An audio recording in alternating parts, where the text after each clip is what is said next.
You are listening to the Knightline Sports Network, brought to you by Travis Dever and the Dever team, 386-690-1636.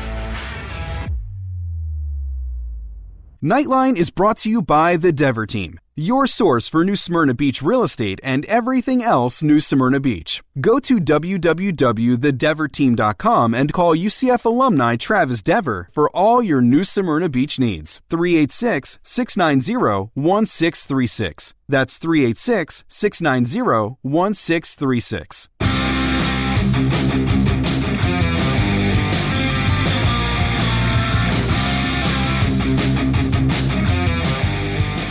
Welcome to UCF Knightline, your source for UCF sports and former player information.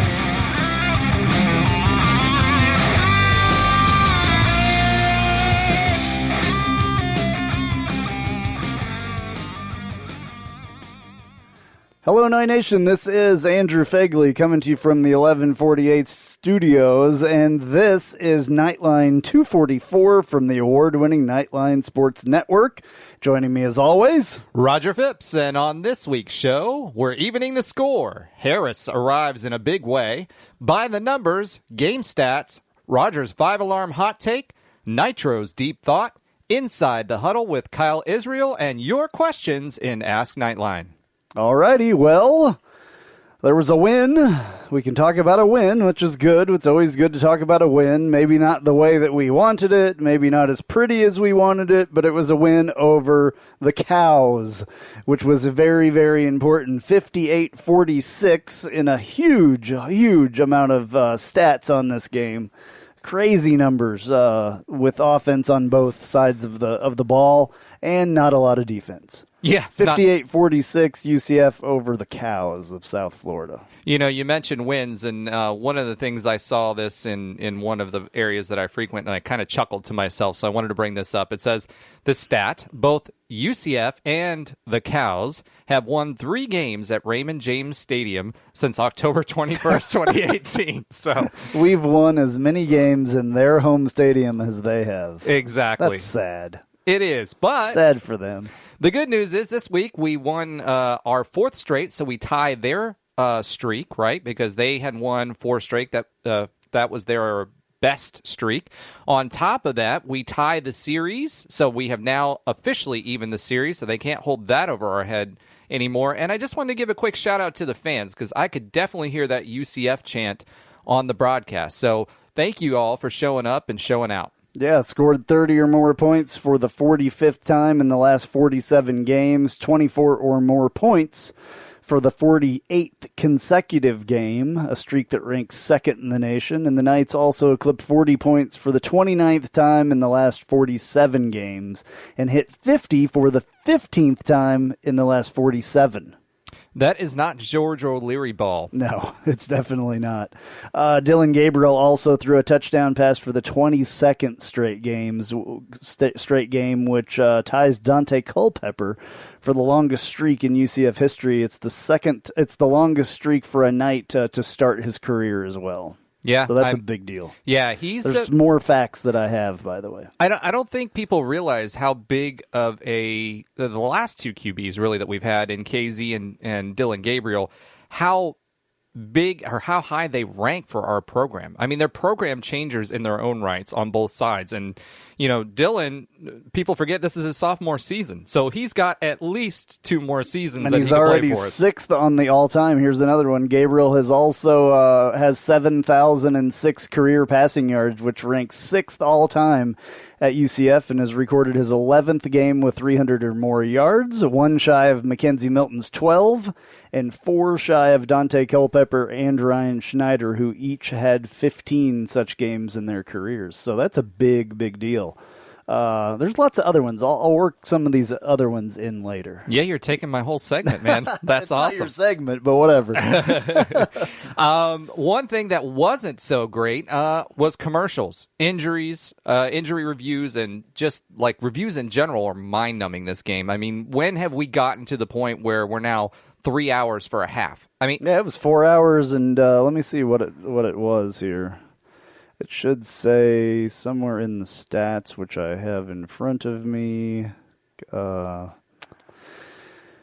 Total elapsed time, 4 hours and 13 minutes.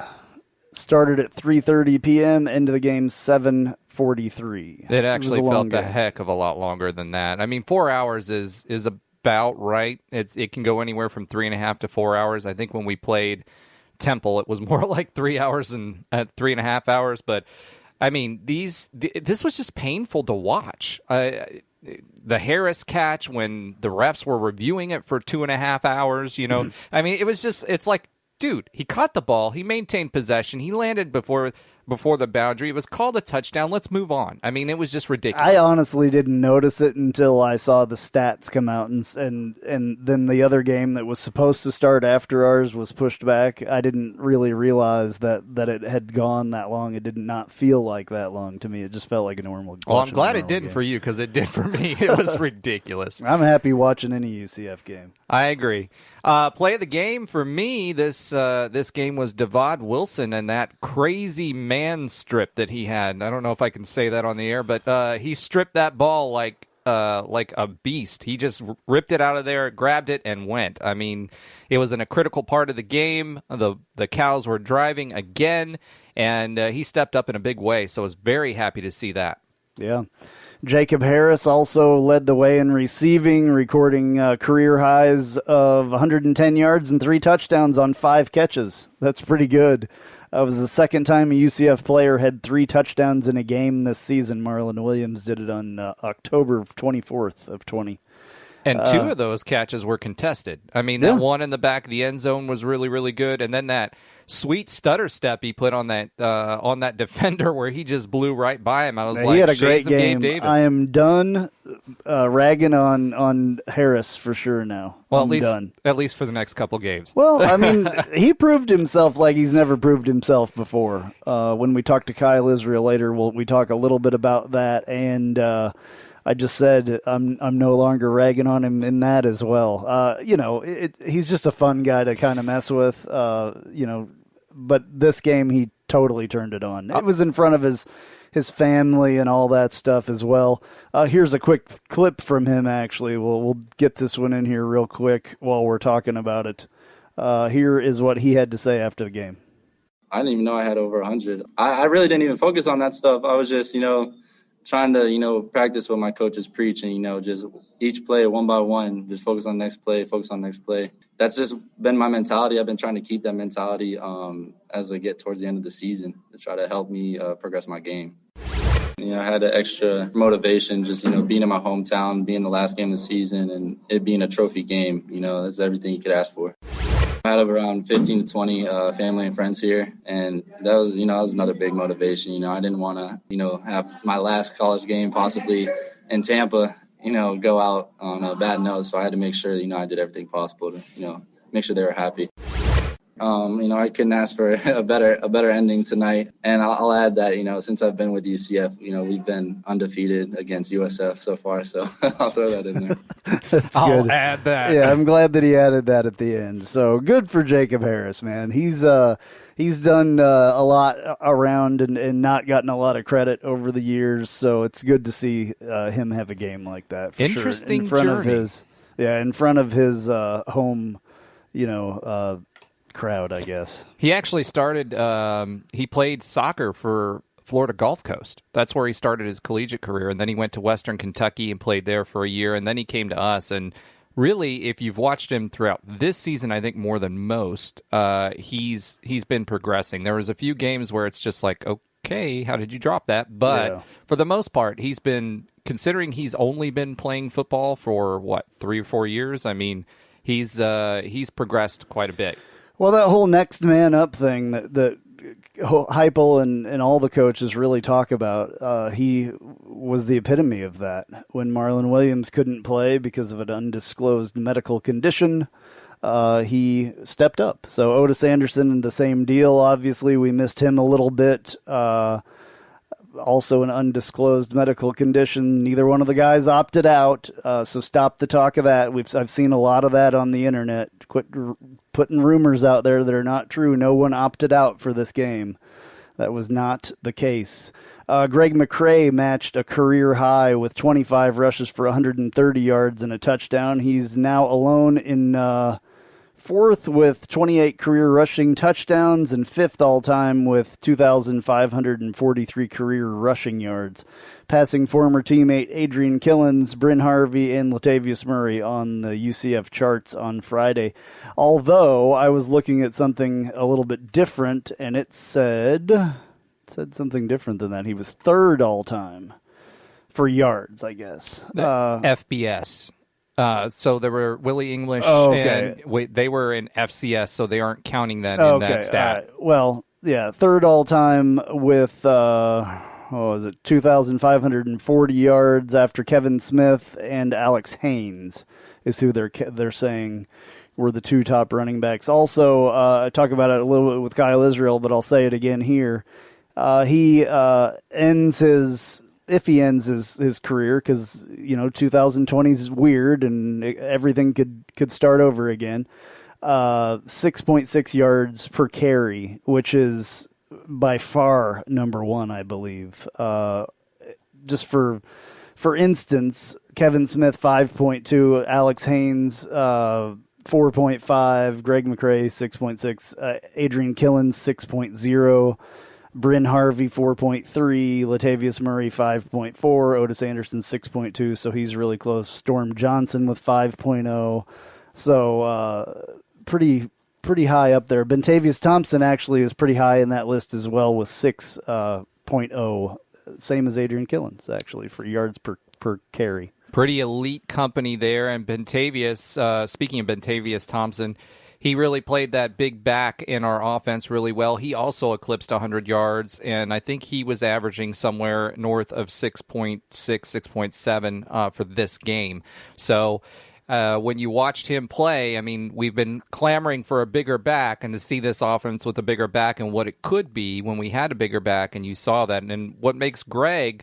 Going back to Greg, what makes him so dangerous is just his ability to have patience and pick his poison when it comes to the gap that he's running through. I mean, it's just phenomenal to watch. Yeah, two things from Bentavious. First time over 100 yards in his career, and a career-high 16 attempts for him as well. So, and a career high with 2 scores. So 3 career highs for Bentavious Thompson, which is pretty cool. Yeah, I mean, remember, folks, like as many plays as we play, the offensive ball carriers, it isn't abnormal for the top 2 running backs to get 20 to 25 carries apiece. Bentavious, obviously, with the absence of Otis Anderson, got his opportunity to step up in a big way, and he played a much bigger part of the offense this game, which keeps both backs' legs fresh. So our running backs hardly ever get 25 and 20. But they can. When you're talking about earlier when on you have in the as many season, backs as we do, though, it hardly ever happens. Yeah. I would love to see some of these guys get 30. I've always wanted to see Greg McCrae get 30. He's got him a couple of times, but I think. But I've always wanted to see him get the majority of the carries in a game, and I think he possibly did in that, was it the 2017 season where he had over 1,000 yards? May have gotten, or 2018.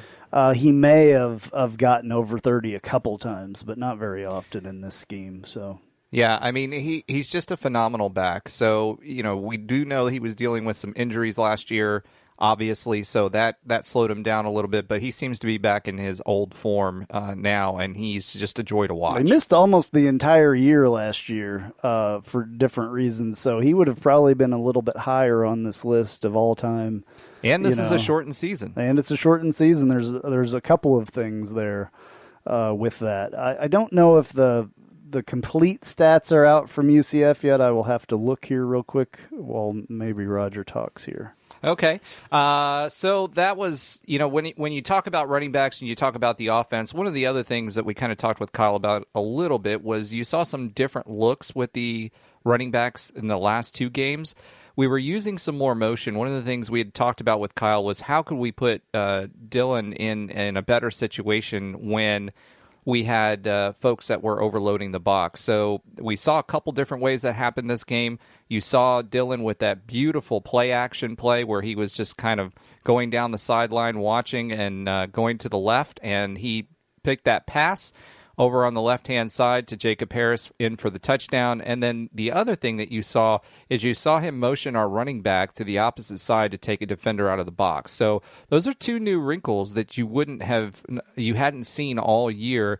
And basically what we end up with is an empty set. And when you have an empty set, again, the goal is to spread out the defenders, and that opens up your doors and keeps Dylan on his feet, because one of the challenges that Dylan does have is he's about a 70%, you've heard me say this before, he's about a 70% passer when he's got a clean pocket, but when he's under duress and he's running for his life, he's around a 50% passer, which most quarterbacks obviously are going to be worse when they're trying to move out of the pocket or their pocket collapses. But at the same time, the idea of using that motion will help him long term, and it's another wrinkle that the defense will have to account for. Absolutely. All right, so yeah, the stats are up to date here. So here's the season stat rundown of the regular season, since we only played 9 games here. Greg McCrae started in 5 games. Otis Anderson started 4 of them. Greg McCrae was the leading rusher with 639 yards, 9 touchdowns on 131 attempts. Otis Anderson, 109 for 109 attempts for 635 yards and 4 touchdowns. Bentavious Thompson, 70 attempts, 385 yards, and 5 touchdowns.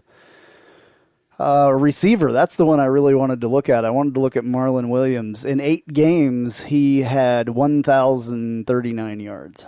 So a 1,000-yard receiver in 8 games, which is pretty exciting. We almost had 2 1,000-yard receivers. 51 catches for 935 Jalen Robinson has. Let's pause there for a second. So if I recall correctly, that's 18.2 yards per catch on average for the season, right? So you're talking about someone who had 14.6 is what this is telling me. He had 18.3 for Robinson, yes. Yes, that's what I mean, for Robinson. So where I was going with that was when you hear Marlon Williams' stats and you hear that 1,000-yard average, right, and then you hear Jalen Robinson, it's 950 some or whatever 35. It is. Yeah, 935. When you look at those two stats, you're like, oh, they're pretty close. But then you look at the number of catches that they each had. Marlon Williams had 71 catches. Jalen Robinson had 51. And that makes it even more impressive to me because he's clearly the second option. Yeah. Oh, absolutely. 14.6 average for Marlon Williams, 18.3 for Jalen Robinson. Jacob Harris also finishes with 26 catches, 472 yards, and 18.2 average as well. 7 touchdowns. Marlon Williams with 10. I don't know if I said that. Jalen Robinson with 5. So Jacob Harris really padded his stats after this last game. So total receiving yards for our guys, 3,375, 30 touchdowns.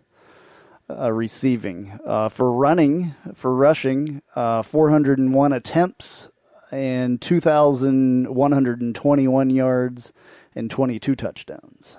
That's some impressive stats, folks, especially in a 9-game season. Yeah, almost twice as many rushing attempts as there were passing attempts, just for people that are keeping track of that, because that's interesting to see how balanced your offense is. So a lot more yards, obviously, with passing. There's some other cool stats in here. I always love to look at this last stat package that they put out.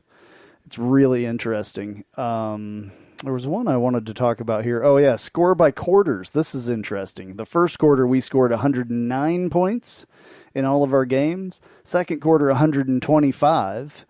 And then we've talked about this, and we'll talk about it a little bit more. The third quarter, we only scored 78 points, and the fourth quarter, 87 points. 399 points in 9 games this year, though, which is a lot. Yeah, that's crazy. I mean, that also means that at the beginning of the season, towards the first quarter of the season, we were averaging about 26 points in the first half. And that tells me if I divide that by 9, we're looking at around 27 points for the first quarter. So that number sounds a little bit off, but I just did the math, and that's what it worked out to. What? Yeah. Give me the number again. 109 in the first quarter. 109 points. 125 in the second. 12. Okay, I got those two numbers. I added them up. Okay, but still, 12 points in the first quarter coming out of the break and 27 on average for the half. So we actually increased that number over the season. Okay.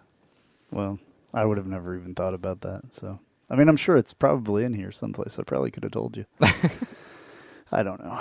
Maybe not. Yeah, well, those are some pretty cool stats, though. Dylan Gabriel, let's look at him for the year. Started 9 games, obviously. Completed 227 of 368 with 4 interceptions. It's a 61.7 percentage average. And then 3,353 yards and 30 touchdowns. Averaging 372.6 a game. And then Quadri Jones threw two passes, and he completed 1. He ruined that perfect for 4 QBR yards. rating this year. Yeah, he totally ruined it. Yeah. So the efficiency number for Dylan Gabriel, 162.95, which is really high. So that's good. And I mean, you hear that 61%, that's slightly higher than it was last year. And remember, folks, it was 64 going into the Cincinnati game. So it went down a few points after Cincinnati. So that one clearly hit. Well, he threw 2 interceptions. Yeah. So yeah, an interception in the Cincinnati game and an interception in this game. Yeah, so it still, he only had 4. I think he had 30 touchdowns and 4 interceptions. I mean, Yes. if you told me that we had a quarterback coming in that's going to throw for that many yards and has got a 30-4 touchdown to interception ratio, I'd be ecstatic for a UCF quarterback to have those numbers. Yes, huge. Yeah, you'd have to look back. I'll have to look back at some point and see the numbers of other past seasons to compare. But that's pretty good. Pretty good. It's good for second in the nation. I looked at the TD to interception ratio and by the numbers, and it was behind Kyle Trask just because Kyle Trask has 2 less interceptions for the season. But when you look at TD to interception ratio, that's number 2 in the entire country, folks. Yeah, 22 sacks by our defense, or 25 sacks by our defense this year. 9 interceptions, 13 fumble recoveries, which is a lot. Yeah, so that's pretty good. Yeah, 25 sacks. Our opponents had 22 sacks, so 25. We had a few more than our opponents. The interceptions, we had 9 for 56 yards, and our opponents were 4 for 36. And then the 13 fumble recoveries is huge, where our opponents only had 6.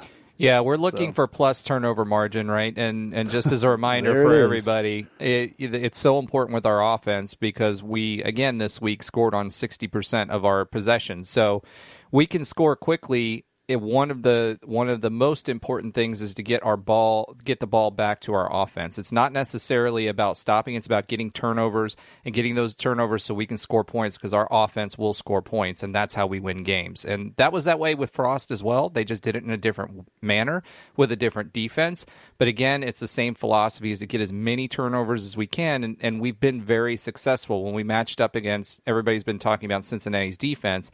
They obviously didn't allow as many yards, but then again, they also didn't allow as many possessions because their offense drug out their possessions and for 6 to 8 minutes each time that they had the ball. For our folks, our turnovers we had, if not the same or depending on what type of turnover you were looking at. Not the same, slightly better than what Cincinnati's did. We just gave up a whole lot more yards. So our statistics, because of the number of possessions, and we want to play that game, it's two diametrically opposed systems. We want to play that game. Our yards are going to be higher, and you saw that with Oregon. That was the big argument when the Oregon teams were huge. Was they were talking about defensive efficiency and how could you measure them because the number of possessions and plays was so much different than the rest of the country. So, just bear that in mind when you're seeing those big yardage games and you see those averages. Yes, it may say 94th going into the game, but again, you're measuring yourself against defenses that maybe see half of the possessions that our defenses see. You probably think that we were not very great in the red zone, right? This year? No, I think we were at the beginning. I know a lot of people have talked about the red zone issues. We scored 88% of the time in red zones. Scored. Now that could be a kick or a touchdown. 88% though. 45 of 51 attempts in the red zone, so 88%. And then red zone touchdowns a little lower, 34 of 51 for 67%. And then pass point after attempts, not the greatest, but it was still 94%. So if people actually listen to the show by the time I get through the by the numbers part, one of the things I talked about was the red zone. It's been consistently getting better. Yeah. And, I mean, this last week it was 100%. So every time we got down to the 20, really the magic number for us throughout the season is the 40. I look at that every single week for a specific reason. This week, I think it was 100% as well. That has progressively getting better, which is part of the reason I asked Kyle a little bit later on about the middle of the field. But once we get to the 40, we are deadly. Yeah. Interesting one here that I wanted to talk about. Penalties. We talk about the penalties. 85 penalties for 694 yards. That is almost 7 times up and down the football field. Our opponents, 65 for 544. So we out-penalized everyone else. 85 penalties for 694 yards. Average per game for our penalties was 77.1 yards. Now, that was very skewed by one game. One game in particular. What was it? Was it ECU that we had all the issues? Well, there in Georgia Tech with the offsides issues that we had early on. So, again, that is something that has progressively gotten better. I think we and Georgia Tech were vying for the most penalties ever in an NCAA football game at the beginning of the season. So It was like something like 20-some penalties we had in the first game. So if you think about that, and it's 80 penalties, 1/4 of them came from one game. Wow. Yeah. All right. So, I mean, we just went through a bunch of stats. I love looking at this. And again, I'm going to say this year is going to have an asterisk by it because it's a short season. These totals would be a lot more. So kind of a bummer as far as that goes to not see a whole season worth of stats. But they will add the bowl game stuff in here as well at some point. So, but this was the regular season, which I like to look at. You would have multiple 1,000-yard rushers and you'd have multiple 1,000-yard receivers. Now think about that, folks. Mm-hmm. Yep. Probably, yeah. Probably multiple rushers. Probably. Because 2 of them were 600 and over 635. So, yeah, cool stuff. I like that stuff. That's the stat package that I like to look at the most. So he doesn't look at mine. Well, no, I mean, I know. I'm just giving you a hard time. Are the official ones and all that stuff, so it's all good. I do have some clips that we can get to from this last game. Wanted to play some of those for you real quick. So here is Josh Heupel basically with his opening statement from this last week. Guys, we're excited. We talked about it earlier in the week. This is a trophy game, in-state rival, kind of throw records out the window. And I thought our guys played hard, didn't always play smart here tonight, but found a way to be on the right side of the scoreboard and just kept competing. And, defensively had a bunch of injuries, before the game, during the game. Next man up mentality and find a way on offense to create enough big plays to be on the right side of it. All right, Josh Heupel also was asked about the defense and kind of what happened versus the Cows. They won some one-on-one matchups out on the perimeter against some of the corners at times, and the run game got going for a little bit too. Looked like outside zone, hit some vertical seams on them. Some things that we can be better at. All right, one positive that did come out of this season, if you're looking for a positive thing, you're having a hard time finding it. We did not miss a game this season because of COVID-19 like a lot of other teams did. In fact, the majority of other teams in the American had some kind of an issue and missed or postponed a game. We did not have that issue. Here's what Josh Heupel had to say on that. Testament to our players, just, taking accountability and protecting themselves, and then, the football family too. And that's a really hard thing to do. Our entire program, players and staff alike, have done a great job and, allowed us to get out there and go play and compete. All right, and then ask about his quarterback, Dylan Gabriel, and what he thought of him during this game. Growth was exponential from his first year, just understanding defenses, what we're doing offensively, why we're calling plays, how to attack, control, run game, protections, allowed us to open up some things that we weren't able to do a year ago, just trying to keep him in positive situations and eliminate some of the adverse situations that he may be himself. He's got an ability to change protections and understands them and hot routes and a ton of growth. At the same time, he has still got so much more left in him, which is the positive, man. He played, you look at his numbers, pretty remarkable, but the best is yet to come from him. Got a great future. All right, I love to hear that from Heupel talking about Dylan Gabriel. We know that Josh Heupel has done, marvels with quarterbacks in his career. The Heisman Trophy winners in Oklahoma and all that stuff. So good to hear that. And we know that Dylan Gabriel is extremely young, so I can't wait to see what he does in the future. Josh Heupel was asked about Otis Anderson and Marlon Williams and why they were not out there, and the answer was fairly short, longer than you might imagine. Otis, we found out the final verdict just late part of the week, and Marlon we knew we wouldn't have early in the week. Next man up mentality. Obviously, we miss those guys. Those are two dynamic playmakers. Done it at a really high level for a long time. And at the same time, next guy comes in and competes and finds a way to make plays. And again, I will reiterate, I think I said this before, but they did not opt out for this game. So, all right, Josh Heupel was also asked about what he liked about his team in this game. Just thought throughout the course of the evening, when adversity struck, they made a play. We were able to respond back in really all three phases of the game. Special teams comes up with the surprise onside. Huge play by Kate Sams. Offensively, they cut it to 7, I think, and we respond and go down the field and score. Defensively, creates a turnover, short field that flips the game at the end.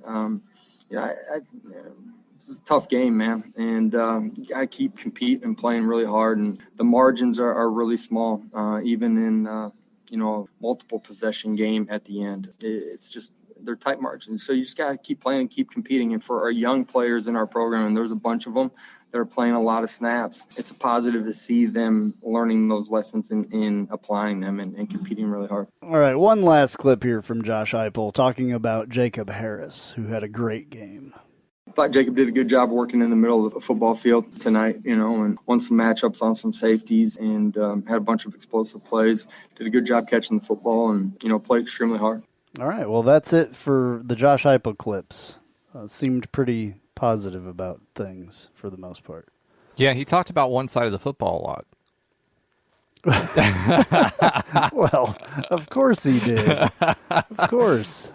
Yeah. Now, one of the things, I like to hear him say, though, is, and he pointed this out, was the youth. I mean, no matter what you're looking at when it comes to our game, and our team for this year towards the end of the year was the youth movement, right? And I know we've beat a dead horse with this.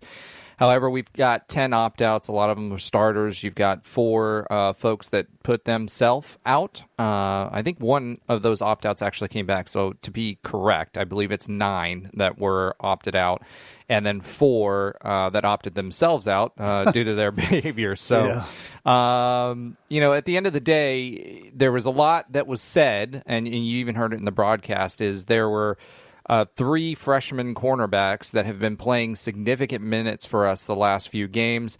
Justin Hodges, this was the first time we really saw him play a lot of minutes. Mixed results. He's a true freshman, hasn't had a lot of games to play. He was a hard hitter, though. He separated the ball from the player quite a few times, so I like to see that out of him. One of the things, actually, that I kind of wanted to ask you, Andrew, being a former defender, one of the things I noticed was these cornerbacks, a lot of them, the freshmen, are not looking back for the ball. So, part of the PI rule, obviously, is if you're looking for the ball, you can make a play on the ball, and you're allowed to fight a little bit there. If you're not looking back at the ball, it's a PI. And Justin got called twice, I think, on PI yesterday.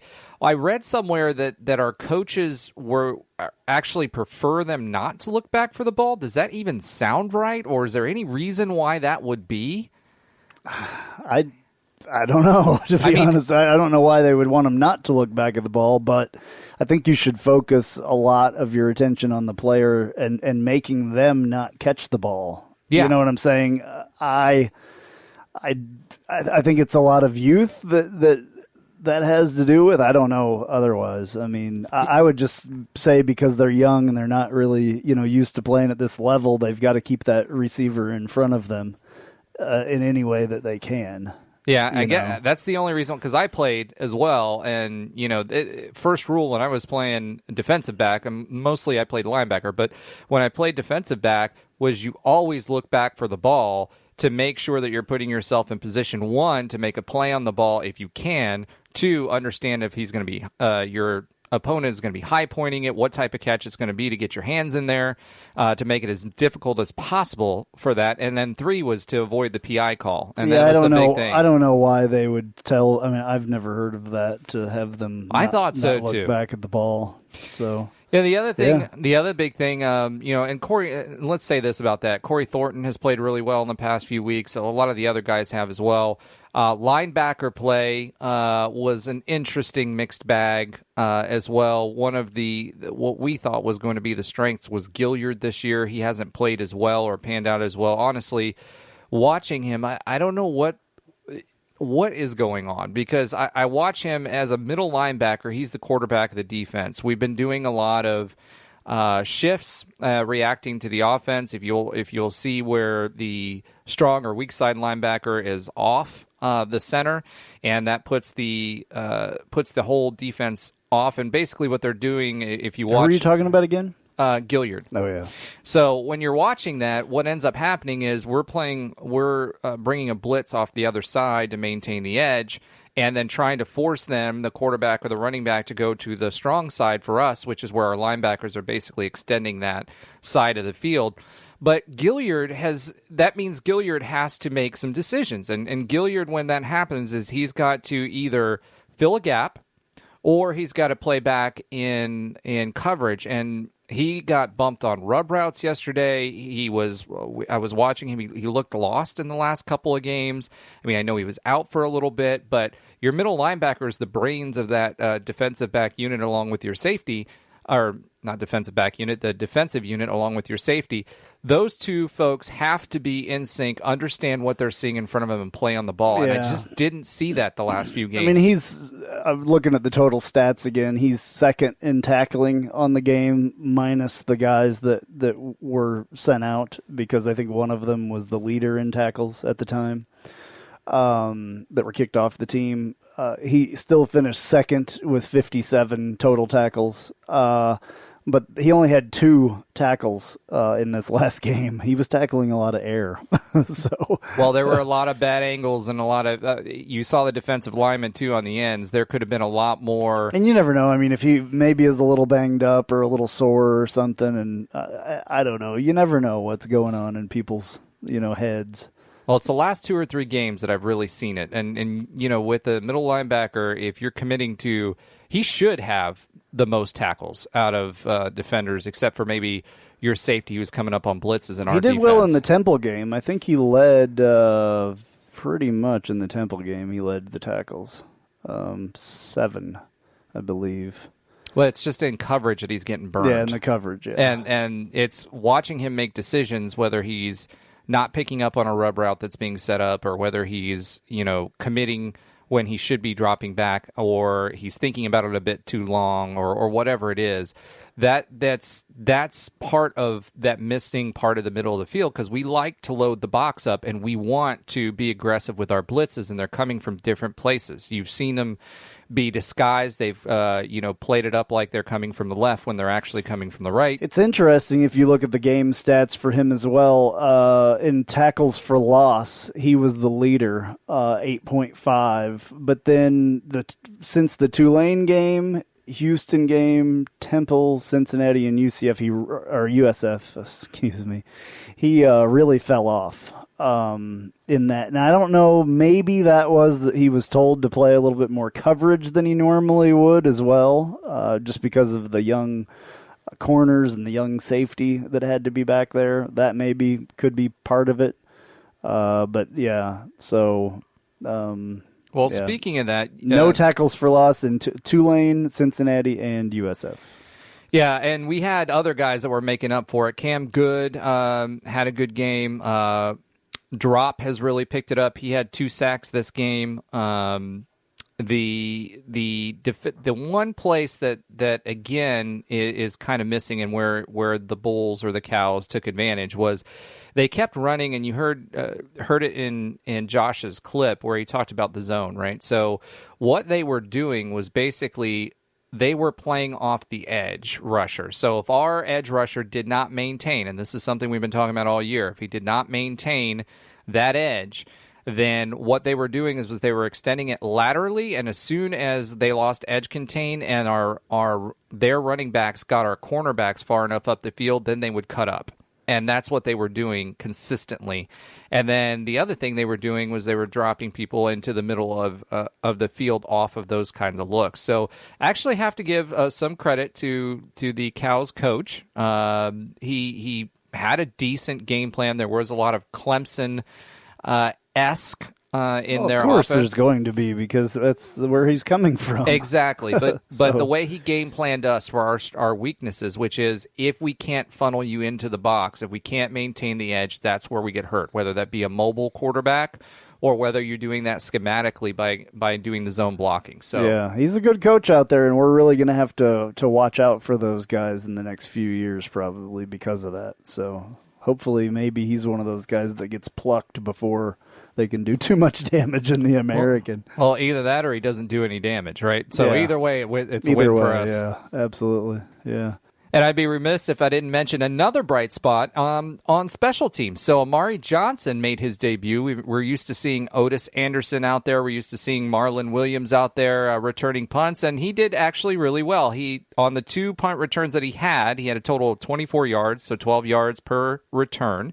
And it's a little bit different than what we're used to seeing. We're used to seeing just a catch and not going anywhere. So it was refreshing. That brings a little bit of excitement back to the special teams play. And obviously, with everything that we've been talking about being largely negative with special teams, it's refreshing to have something positive to talk about this week. So good job. Absolutely. Yeah, the special teams this year have been kind of lax, especially on the kickoff and punt returns. I don't think we had one run back all year for a touchdown, which I was trying to find that stat in here, and I can probably find it someplace, but whatever. I don't recall. I normally would recall that. So it's been pretty lackluster. There were maybe a couple that were fairly decent, but yeah, that's something that, it's an added extra that you can have, which you don't really expect, and you don't really...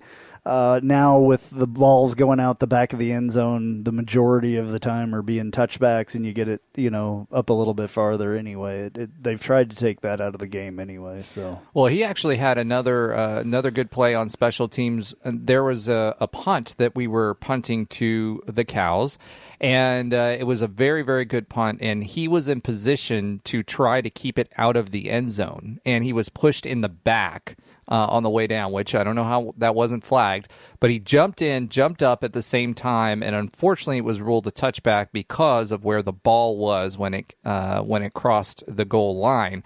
However, had he not been pushed in the back, he would have been in position to keep that out of the end zone. So he was all over the special teams. Yeah, good. Yeah, the punt returns that he had there really up to the average. Our average was only 6.6 for the year on punt returns coming back, the average yards. He had average of 12 yards. Otis Anderson, average of 7.7 for pretty much the entire season. Otis Anderson, this doesn't seem right, though, these numbers. 3 punt returns for Otis Anderson and 3 punt returns for Marlon Williams and 2 for Amari Johnson. So that seems a little funky to me.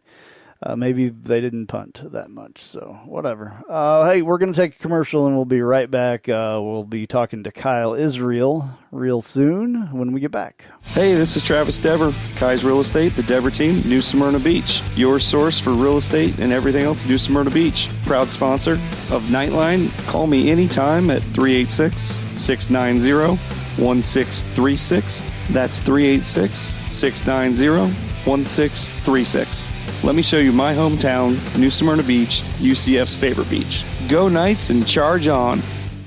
An auto accident can change your life forever. At Chad Barr Law, we are raising the bar on what to expect from your personal injury attorney. Hi, I'm Chad Barr, and I want you to know that our entire team is dedicated to providing you with the representation you deserve in your greatest time of need. If you or a loved one have been injured in an auto accident, call 407-599-9036 for a free consultation or visit chadbarlaw.com. At Chad Barr Law, our clients come to us in need and leave as family. Offices, Altamont Springs. Looking for more out of your Porsche? Look no further than Flat6Motorsports.com. They have the widest selection of aftermarket Porsche parts anywhere in the world. With over 85 product lines and in-depth expertise, Flat6Motorsports.com is your one-stop shop for any Porsche performance needs. Whether you're shopping for intakes, exhausts, suspension, or tuning, they have you covered. Flat6Motorsports.com is the premier Porsche aftermarket specialist. Check them out at Flat6Motorsports.com. All right, please welcome back Kyle Israel. Kyle, this game was a good game as far as I'm concerned. We won the game. That's what really matters. A 58-46 over the Cows over there in Tampa. But it seems like a lot of people are not happy with this result. Watching the internet for the last couple of days, which probably is my problem. I shouldn't even go on the internet and look to see what people say.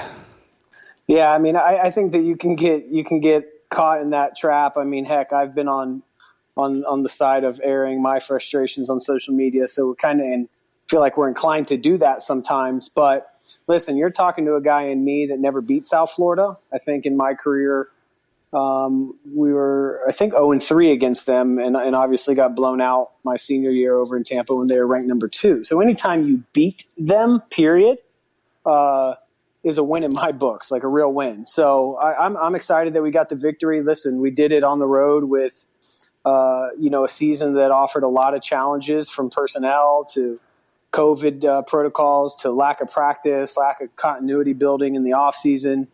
And we were able to get a win against a team that wasn't very good, if you look at their record, but has talent, and they're still trying to figure it out on their end. So, I think Coach Scott's a pretty good coach at USF. He coached my cousin Tucker at Clemson, and I think it'll be a matter of time before they're able to get some momentum there. And so I'll take a win whenever we can get one. Yeah, and I mean, this takes care of the regular season for us. 6-3. Is it really that bad in a season like this season, with everything that's gone on, with players opting out, with players being kicked off the team, with players being, there's been players that have had COVID. I mean, there has. Yeah. You haven't heard about it from UCF, but there's been players that have had COVID. Mm-hmm. So with a short season, I mean, there's so much going on.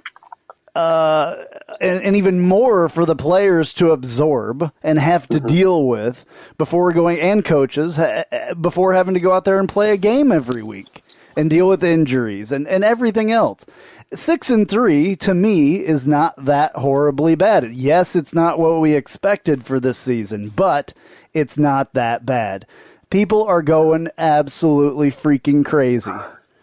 Yeah, they are. And listen, I mean, here's the challenging thing, and here's what I think fans are seeing, and I'm a fan too, and this is what I've noticed, is our losses if you break them up and look at each game individually, you could argue with yourself all day that, man, we should be 9-0 because we were winning these games by double digits. Some of these games we are winning into the fourth quarter. As a matter of fact, that all of them we were winning at some point in the fourth quarter.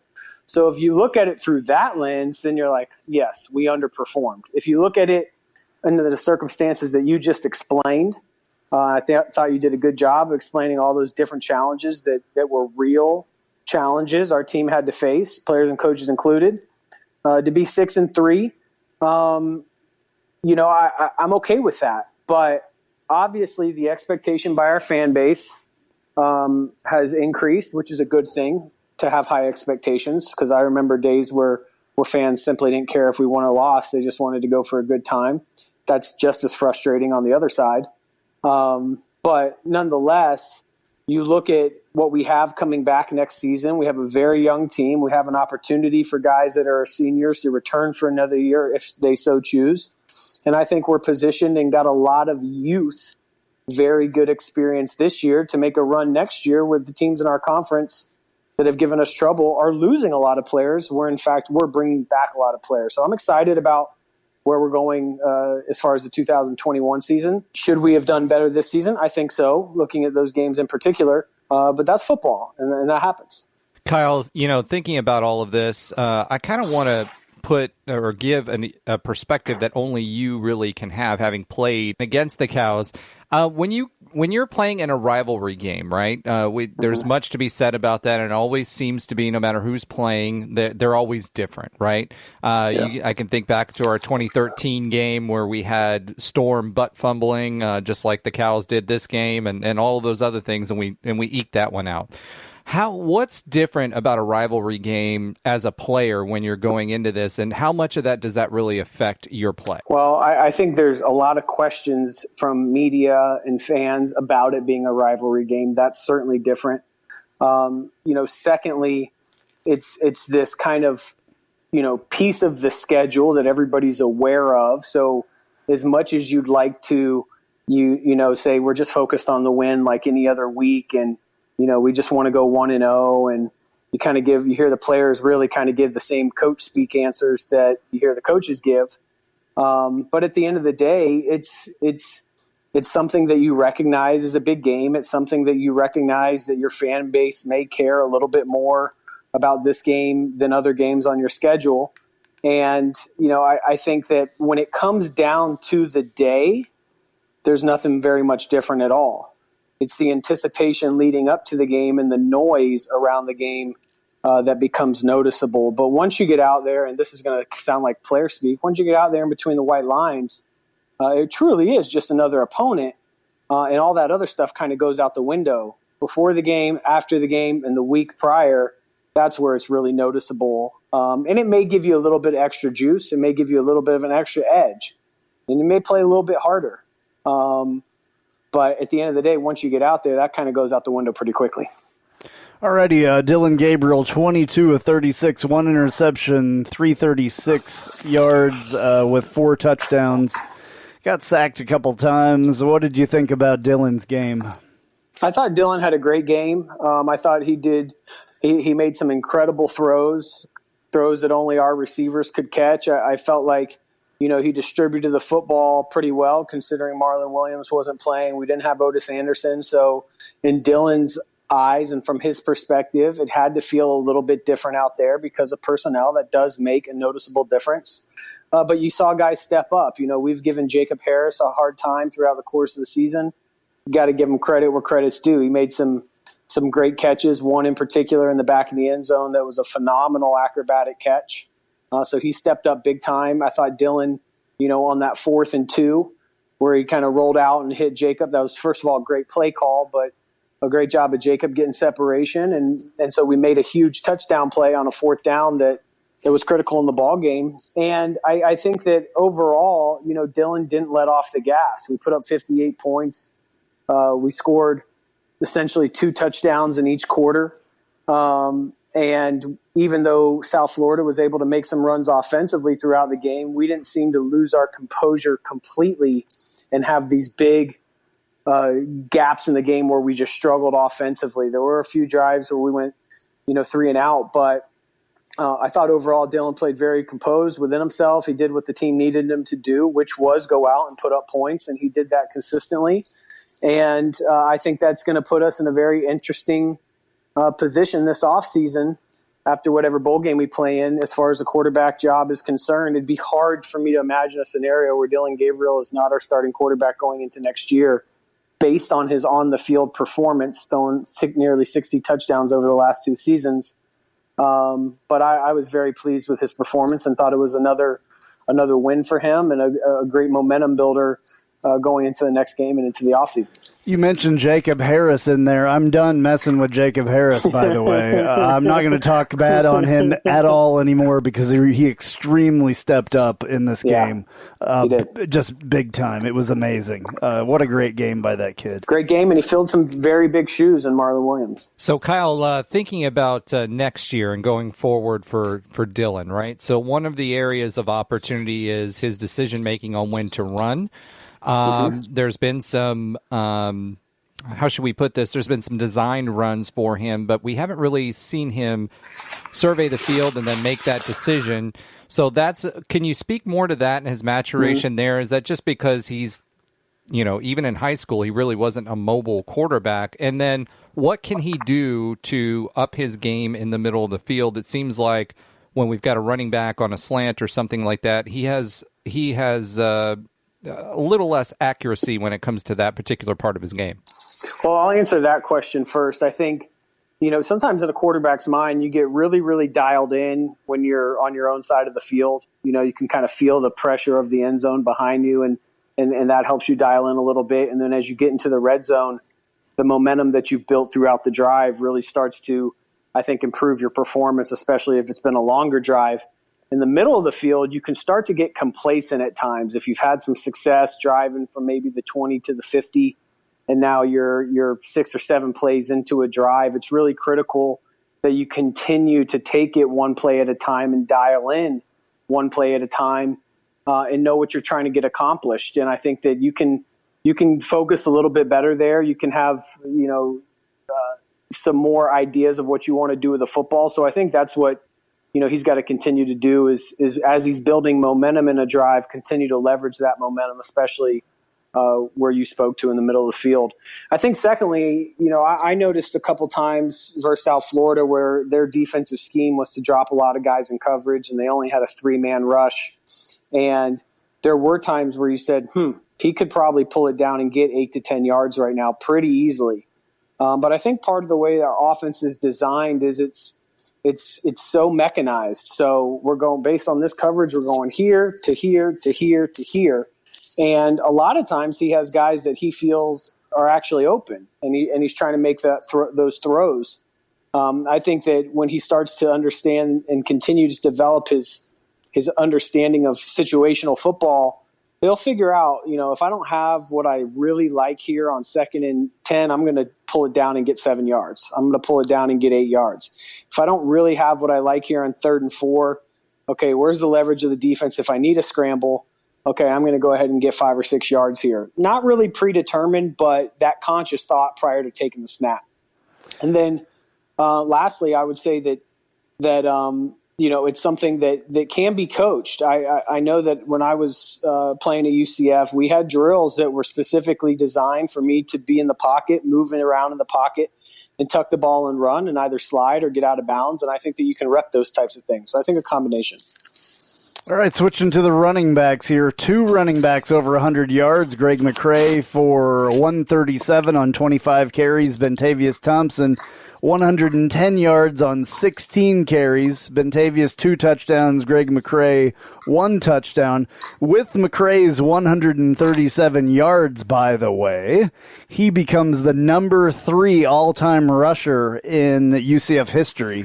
With 2,540 yards, well behind your buddy Kevin Smith, obviously. But one of the things in the record books is the average gain from Greg McCrae, and he bests Kevin Smith on that, believe it or not.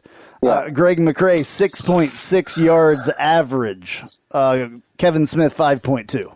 Yeah, well, a different type of running game that those two guys were playing in. Greg, fortunate where he's not the centerpiece or focal of the defense each and every play, which helps out a little bit. And I know. I just had to throw that in there, though. No, I know. It's a big stat because it is a good stat. Because even Adrian Killens, which now ranks 4th, 6 yards a carry. Bryn Harvey, which ranks 5. 4.3, Latavius Murray 5.4, Otis Anderson 6.2, Storm Johnson 5.0, Ronnie Weaver 4.2. I mean, there's a lot of names on that list, and that's a pretty big number. I think he probably has the highest average, to be honest with you. It definitely is. I think what it says about Greg is where Greg is very good is he's very good at yards after first contact, and a lot of times. Greg is not a lot of times, but all the time, Greg's a very slippery back. And so you don't see him going down off the first time a defender is able to touch him.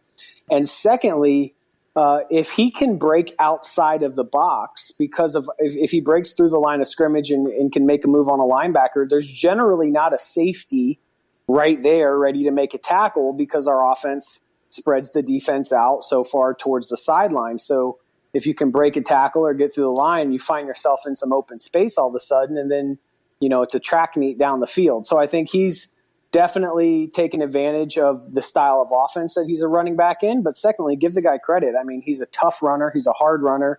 He keeps his legs moving, and he breaks tackles. And so it'll be interesting to see what Greg does going into next year if he chooses to come back for another year or if he moves on. One of the other things that we've been talking about over the course of this entire season has been wrinkles and how we make adjustments. And one of the things that I've seen in the last 2 games is that Dylan Gabriel will motion a running back out of, when he sees the box fill up, he'll motion a running back into basically a slot receiver spot.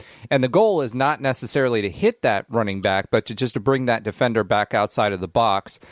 Is that an opportunity for Dylan? Obviously, he's still got the numbers that he would have had otherwise. It just helps our offensive line out in the short term. Is that a long-term opportunity for him to go ahead and maybe tuck the ball and run as well, as opposed to just scanning the field? No, I mean, it definitely is. When the box opens up and you see linebackers start to squeeze out to the outside to split the difference between a now wide receiver who was running back, there are opportunities to run the football. I think, for Dylan, first and foremost, he's had this, frame of seeing, what can happen. Things can go wrong. Injuries can happen. He's seen that clearly through McKenzie. And so I think he has a natural disposition to leverage his arm because his arm talent is much stronger than his running ability. And so I think he tries to leverage that more than anything else. But I think as we get into next season and defenses start to play us a little bit different, like they generally do every year, trying to figure out how to stop us, there's going to be opportunities for him to make people pay with his legs. And, a lot of the speed training and workout in the off season and kind of those core fundamental elements of building your body, I think will really enhance his ability to run and feel comfortable running and protecting himself. But he's not going to be what we saw with Mackenzie Milton. But he could be closer to what we were able to see with a Blake Bortles and his ability to get out of the pocket and create scenarios where he can pick up first downs with his legs. And I think there's going to be football games next year where that's going to be critical. Do you think that Josh Heupel wants a running quarterback in this offense, or was he kind of forced to add that in with McKenzie when he first came here? Well, I don't think he necessarily wants a running quarterback. I think when you even look back to his days with Drew Lock at Missouri, Drew Lock was definitely a thrower of the ball down the field. A pocket quarterback. Yeah, you think back to his time at Oklahoma. They had guys that were in the pocket when he was there. I think that he enjoys having a quarterback, let's say like McKenzie in 18, that if things broke down, he could make plays with his legs. And we know that McKenzie, think about Memphis on the road 2018, some other games, McKenzie's legs were the difference maker. So you definitely enjoy a guy that has that ability, but you also want to keep those guys safe And we got to remember, like, Quadri Jones, if he came into the game, I don't know this for sure, but my assumption would be that he can't run the offense play in and play out as well as Dylan can run it. Understanding schemes, understanding plays, understanding audibles, and like outside of just talent, the mental side of the game is something that a coach is obviously extremely concerned about. And so you don't want to lose a guy that understands the concepts of the game and concepts of the offense because you're trying to leverage his quote-unquote athletic ability outside of the pocket. I think Coach Heupel's just fine with what he has with Dylan. Yeah, and I cringe every time he runs, personally. I just don't even like to see it. I mean, it's fun, and it was exciting when Milton was doing it until Milton got injured horribly. Right. You know what I'm saying? And Yeah. then I don't ever want to see one of our quarterbacks run again. I mean, honestly. I'm perfectly fine with them standing in a beautiful pocket.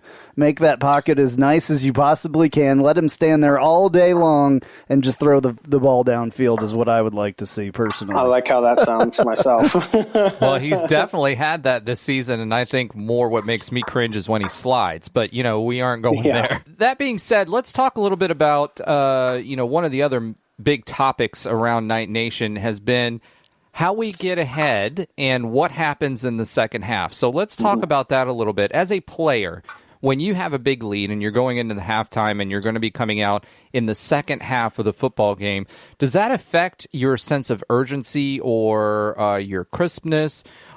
And how much can a coach really impact that with a quote-unquote rah-rah halftime speech or whatever you want to say to inject some energy into the team? Well, I mean, I think it's human nature when you get ahead in things. Sometimes you can kind of relax. Personally, when I had a lead in a game, I was looking to go out in the second half and continue to build off of the momentum, consciously build off of the momentum I had in the first half. So I loved going into halftime, with a lead, knowing that we had the momentum and we just needed to continue to execute and we'd be just fine. Like I prefer that.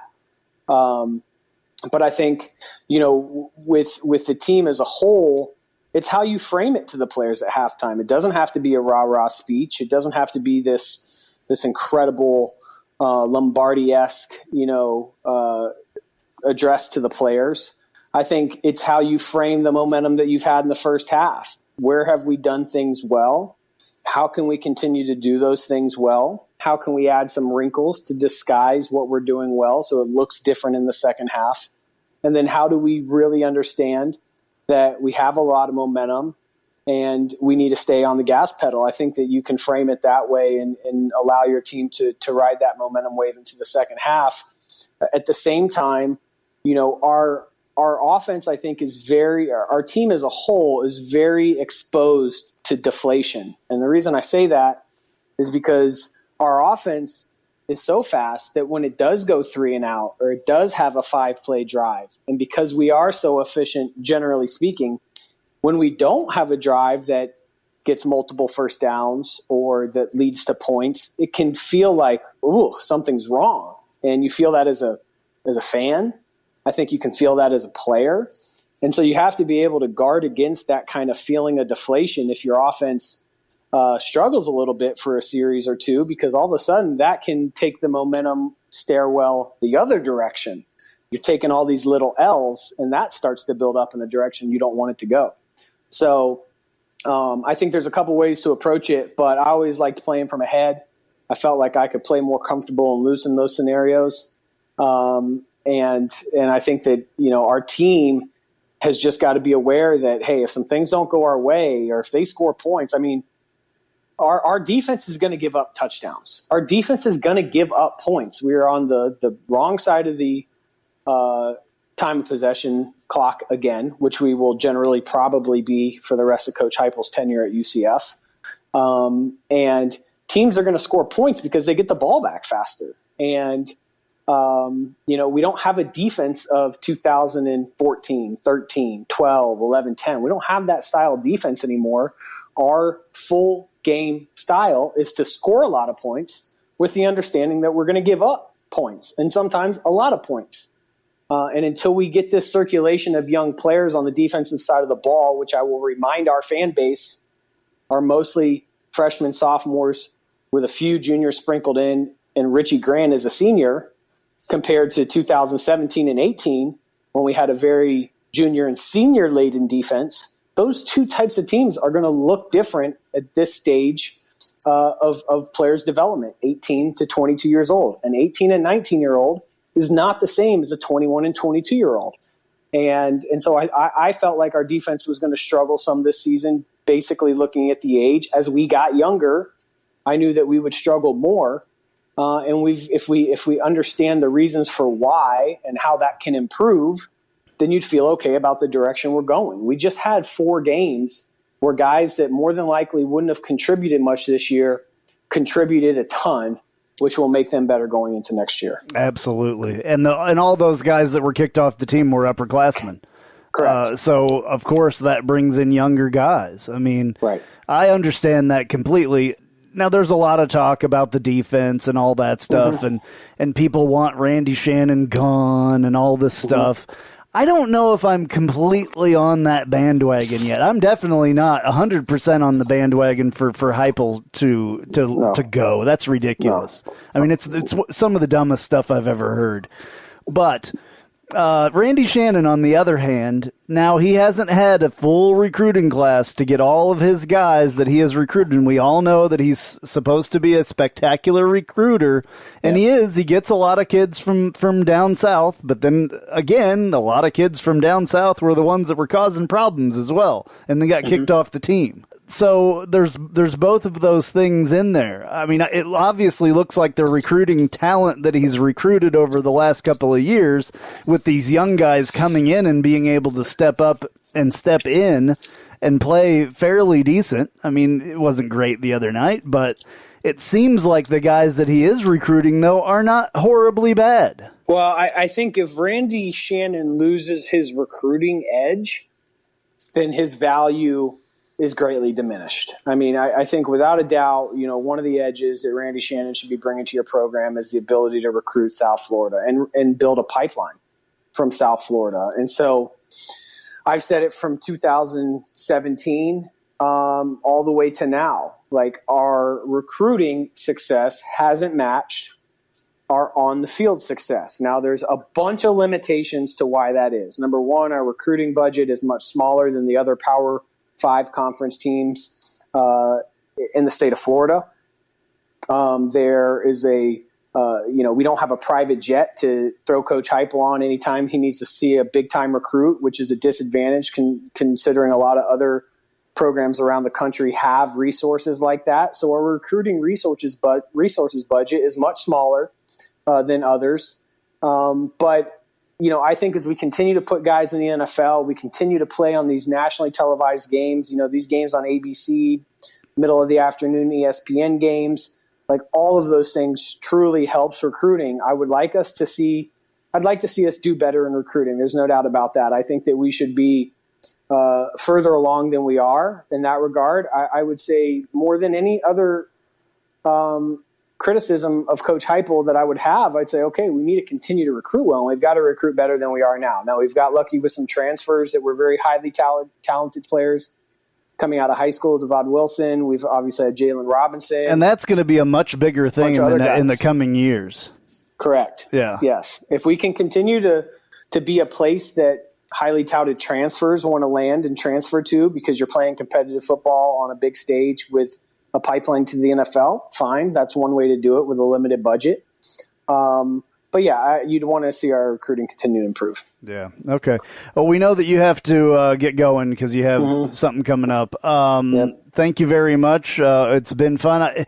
It's weird that the season is basically over. There's a bowl game left. It's like super early. I mean, not really early, but it started late. So only 9 games in. The stats are all messed up because, we didn't have those extra games and everything else. So just a really weird year. I'm personally glad to have it over with in a way. I'm going to miss watching football, but thank you very much for hanging in there with us another year. We really, really appreciate it. I think that you bring a lot to our platform here. Well, I'm glad that you guys are able to have me on. I enjoy doing it. Look forward to it every week. It was a strange year. I think we have got to give a round of applause and credit to our coaching staff, to our administration, to our athletic training staff, and Mary Vanderheijn. We were one of the programs that didn't have, a stoppage of play throughout the year due to COVID, who didn't lose games due to COVID, who didn't create, these outbreaks throughout their campus because the football team wasn't being careful. That in itself was a massive, massive win for our program. And so you got to give credit to everybody that was a part of it, because there may be some frustrations this year, but it's a lot better to have 9 games than it would have been to have 6 or 7. So I'm thankful that we got to see 9 football games this year. Absolutely. All right, man. We will talk to you soon. Sounds good, guys. Take care. Hey, Jeep Wrangler owners, have you ever sat in your office at work and watched the rain just pour into your Jeep because the weatherman said that there was a 0 chance of rain? Or you put your doors back on because there was a 100% chance and then not a drop of rain fell? Well, there's a company out there that can help take the worry away and give you the peace of mind to be without your doors. The company's called Life Without Doors. They make waterproof rain curtains and dash covers for Wranglers. Life Without Doors is there to help make the decision to leave the doors at home an easy one. Find out more at lifewithoutdoors.com.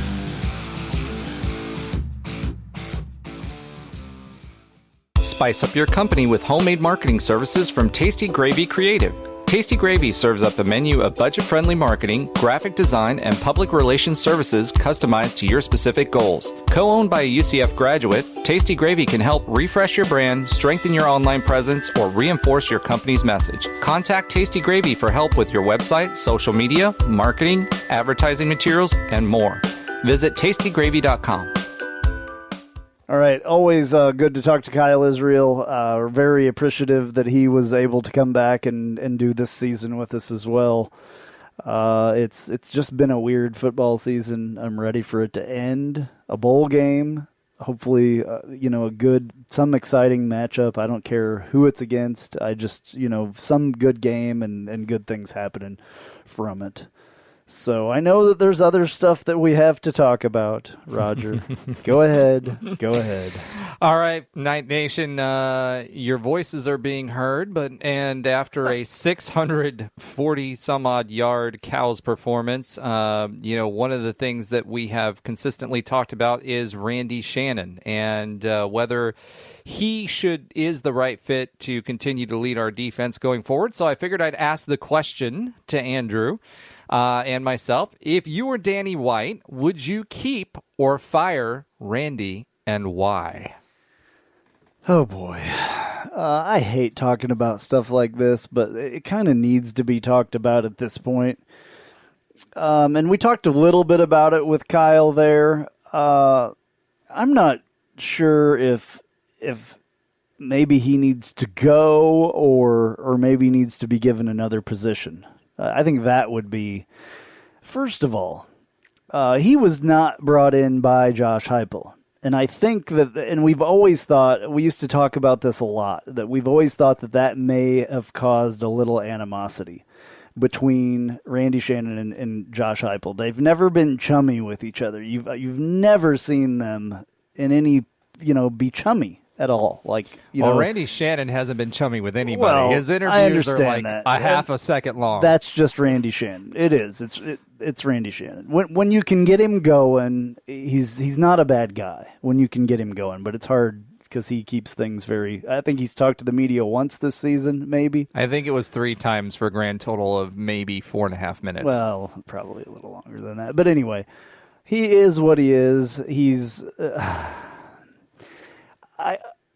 The biggest thing that I see is that he was not hired by the head coach. So I don't even know if you can blame the head coach for his performance. Yes, he's his boss. Maybe. Really, Danny White, I guess, is his boss too, just like he's Josh Heupel's boss. So I don't even know if Heupel can fire him. Can Heupel get rid of him, or is it Danny White that has to do it? We don't know any of this stuff. We don't know what his contract looks like. I know it's coming up here on a big payout for this season, I believe, over $1 million for this season, and he's probably still collecting money from being fired at Florida and everything else. Well, that was basically subventing his contract here. So well, it must be running out because the contract goes up a lot, I think. The out-of-pocket expense They're paying goes up. him well over $1 million.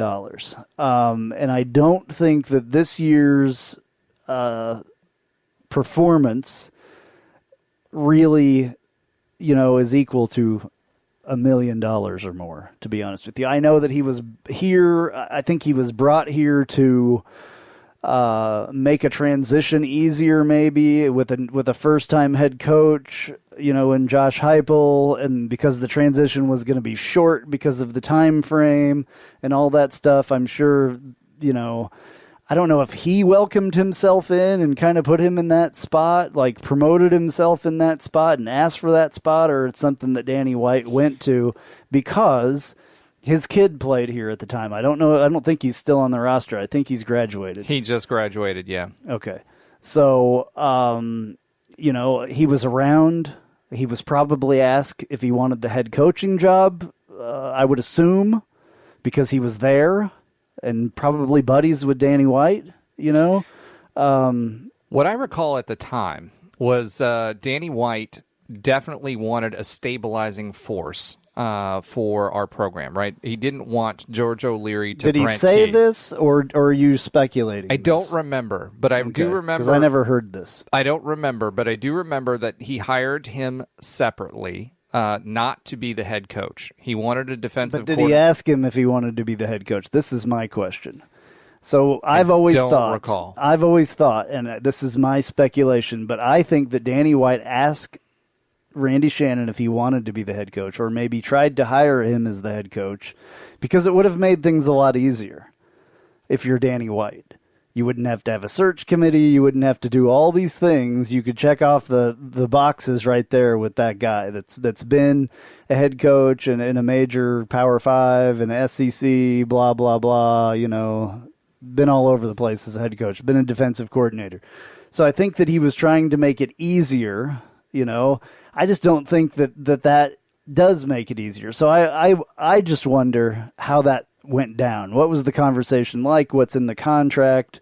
All that stuff, which we'll never know, probably, unless he talks or Danny White talks long after he's gone. Well, a couple of things. One, I want to say that I actually have a different take than that. I feel like... I wasn't finished giving my take. Oh, okay, my bad. Were you responding to my take, or were you just taking over my take? No, I was responding. Okay. Well, go ahead. Well, I was just going to say that, from my seat... A couple of things were happening. I feel like Danny White knew that he had built a brand around this high-flying offense, and I knew he was looking to continue that. Randy Shannon doesn't give you that. Randy Shannon gives you a recruiting presence in Florida where he's respected in South Florida, which is something that we needed to continue.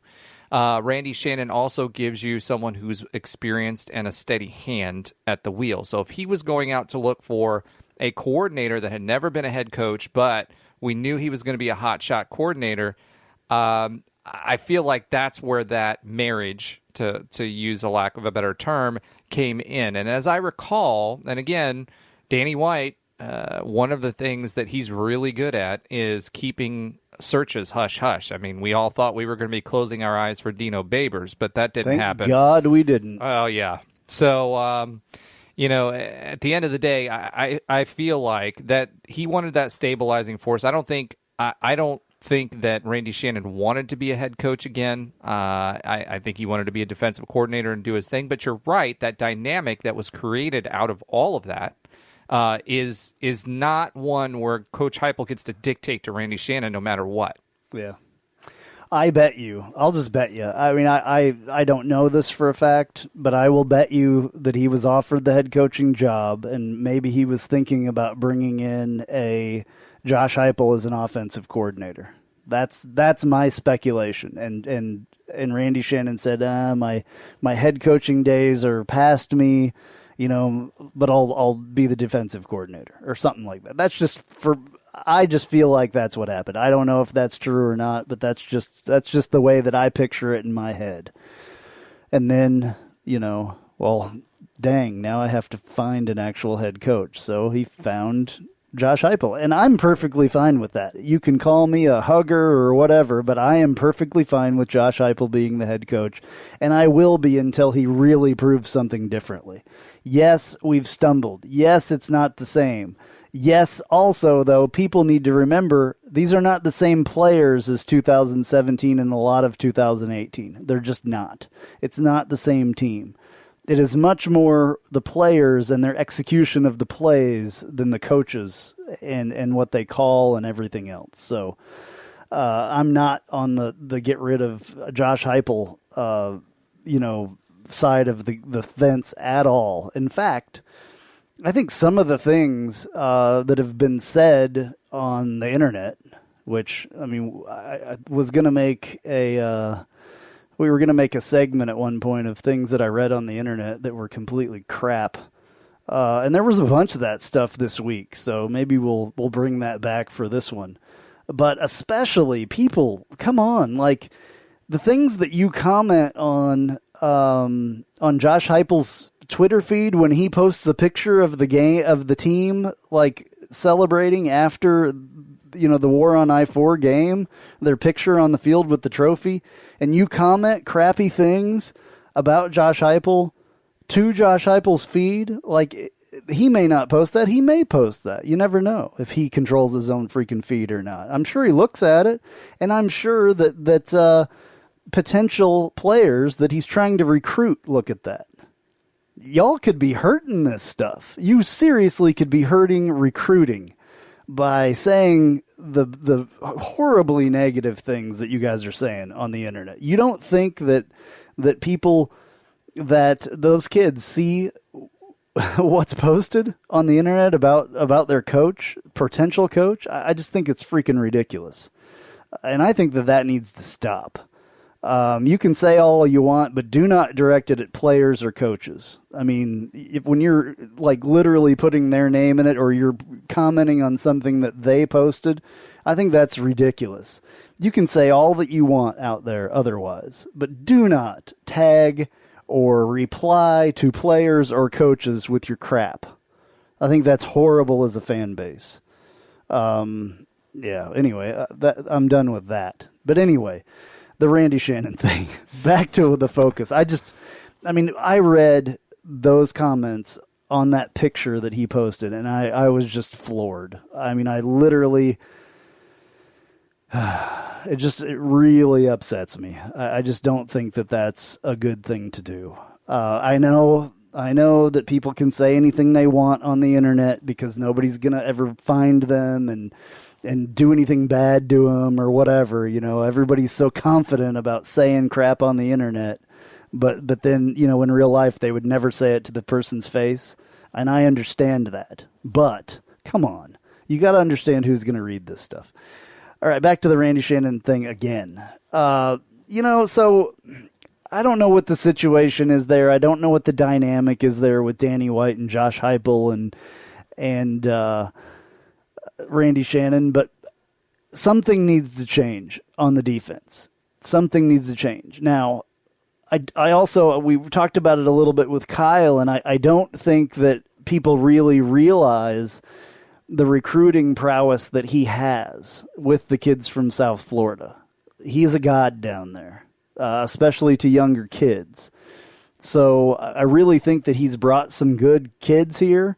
Now, sometimes some of those players, I think, were the ones that also just got kicked off the football team. A couple of those were still recruited by Scott Frost and other people. But, sometimes, you get a little bit more trouble than it's worth from certain areas or certain schools or whatever, So, I guess you got to look at all that stuff. I wish the defense was better. Could you imagine if we had a shutdown defense with the offense that we have? That would be incredible. But we don't. Excuse me. I was about to burp really loud. We have the the bend don't break, give up a lot of points because you're going to score a lot of offensive points, and it gets old. It does. It's old at this point. The takeaways, though, I love the takeaways from his defense. So there's a lot of things that you have to juggle. I'm sure he's close to the end of his coaching career anyway. He's getting up there. His kids are graduated from college now. So it might be the perfect time for him to step down. I would love that if he would walk off into the sunset. And it didn't have to be a firing deal by Danny White. That would be the perfect scenario in my eyes. And then Josh Heupel could hire a defensive coordinator that he wants. I don't think an AD should ever have done that. That's the one mistake that I believe that Danny White has made through his time here, was hiring Randy Shannon ahead of hiring a head coach. And I know that Kevin Sumlin, when they were talking to him here, would never have dealt with that. And I think other coaches that they tried to hire, they were supposedly really in a deal with Kevin Sumlin, and that was the deal. I bet you when he saw that Randy Shannon, his defensive coordinator, was already hired for him, he was like, what are you talking about? Absolutely not. That's just my personal opinion on that, too. Greg Shino was the other one that was in the mix at that time. And obviously, everybody thought Dino Babers was getting hired, but that didn't happen. I think, wasn't it Dino Babers before Scott Frost, though? Was it Dino Babers again? Because he was already at Syracuse, I think. No, there were rumors that were out that Dino Babers was going to be announced as the next coach. I thought it was, what I heard was Kevin Sumlin. I don't remember Dino Babers. I thought Dino Babers was the guy that was the guy that was going to be hired when Scott Frost got Correct. hired. Again, he was the guy that they were going to hire? No. Okay, I misspoke there. So, Dino Babers, Scott Frost hire. Right. They ended up hiring Scott Frost and surprised everybody. Right. Kevin Sumlin, Greg Shino. Right. Was this last round of hires. Right. Yeah. Thank God we don't have Dino Babers. I think I said that a little while ago. I mean, look what he's doing in Syracuse. Whew, it's awesome.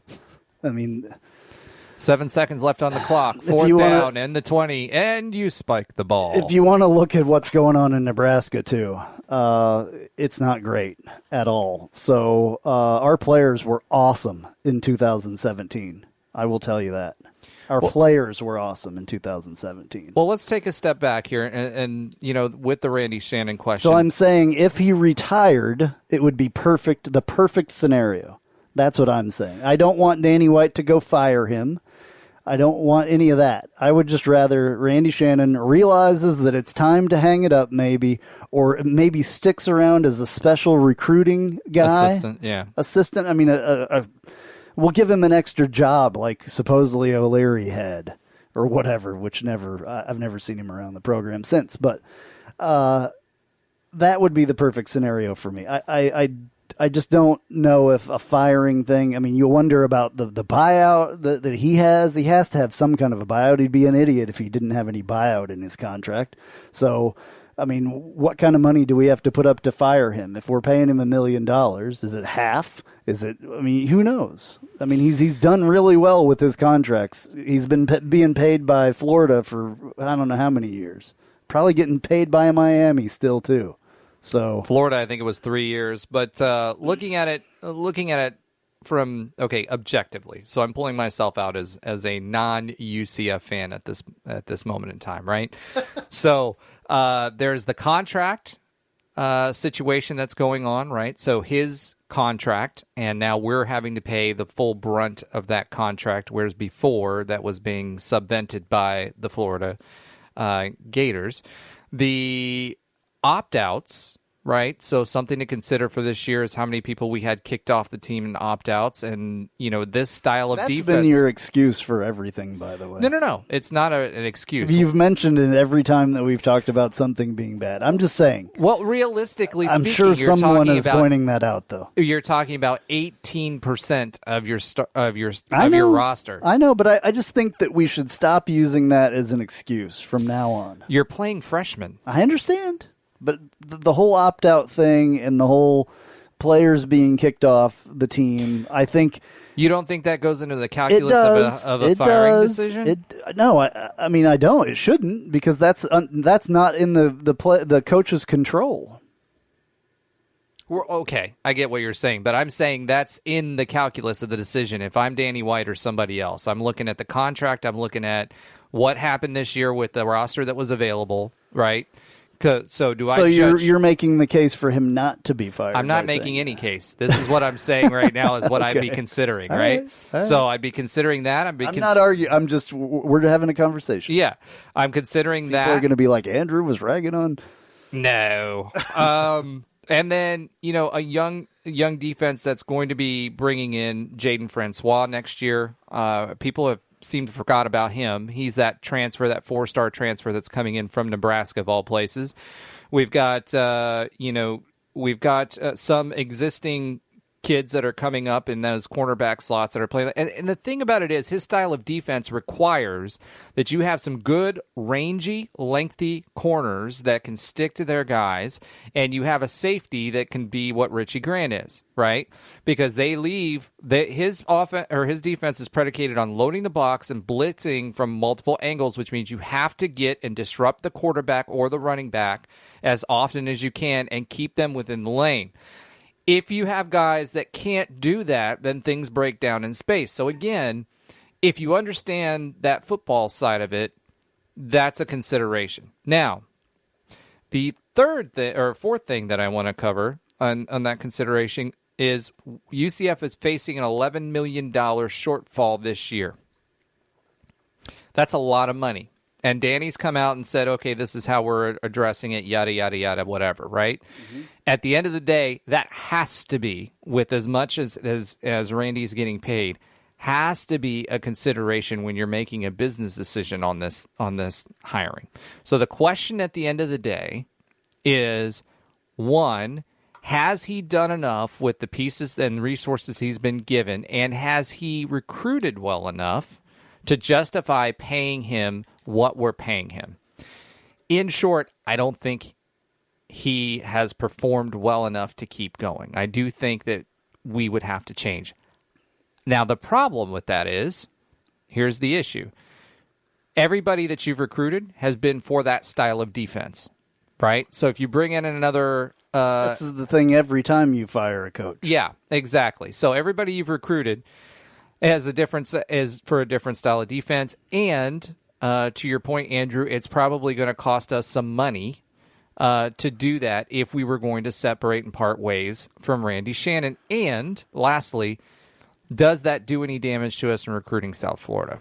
What if you went to Randy Shannon and said, hey, let's, I need your help. We have a huge contract with you, and we're hurting this year. How about, we work a new deal? That's an option, but it's a question of whether you have faith in his performance or not. I have faith in his recruiting. I do have faith in his recruiting. I think he's worth being on the staff just for that, and I think that's why he's on the staff. And what about Corey Bell? Because he's also part of that recruiting package and why he's here. So is it a situation where you take Diaz or Corey Bell and you elevate them and put it under the guys that would be your first choice. I think that Rodriguez would be probably the default, de facto, defensive coordinator. To be honest with you, he's already assistant head coach. That's true. So, I don't know. I mean, I don't know. This is why I'm not an athletic director. It's a hard decision, and one of these things. I mean, you've heard us, he hasn't even made it through a full recruiting class. His people aren't the starters completely. You know what I'm saying?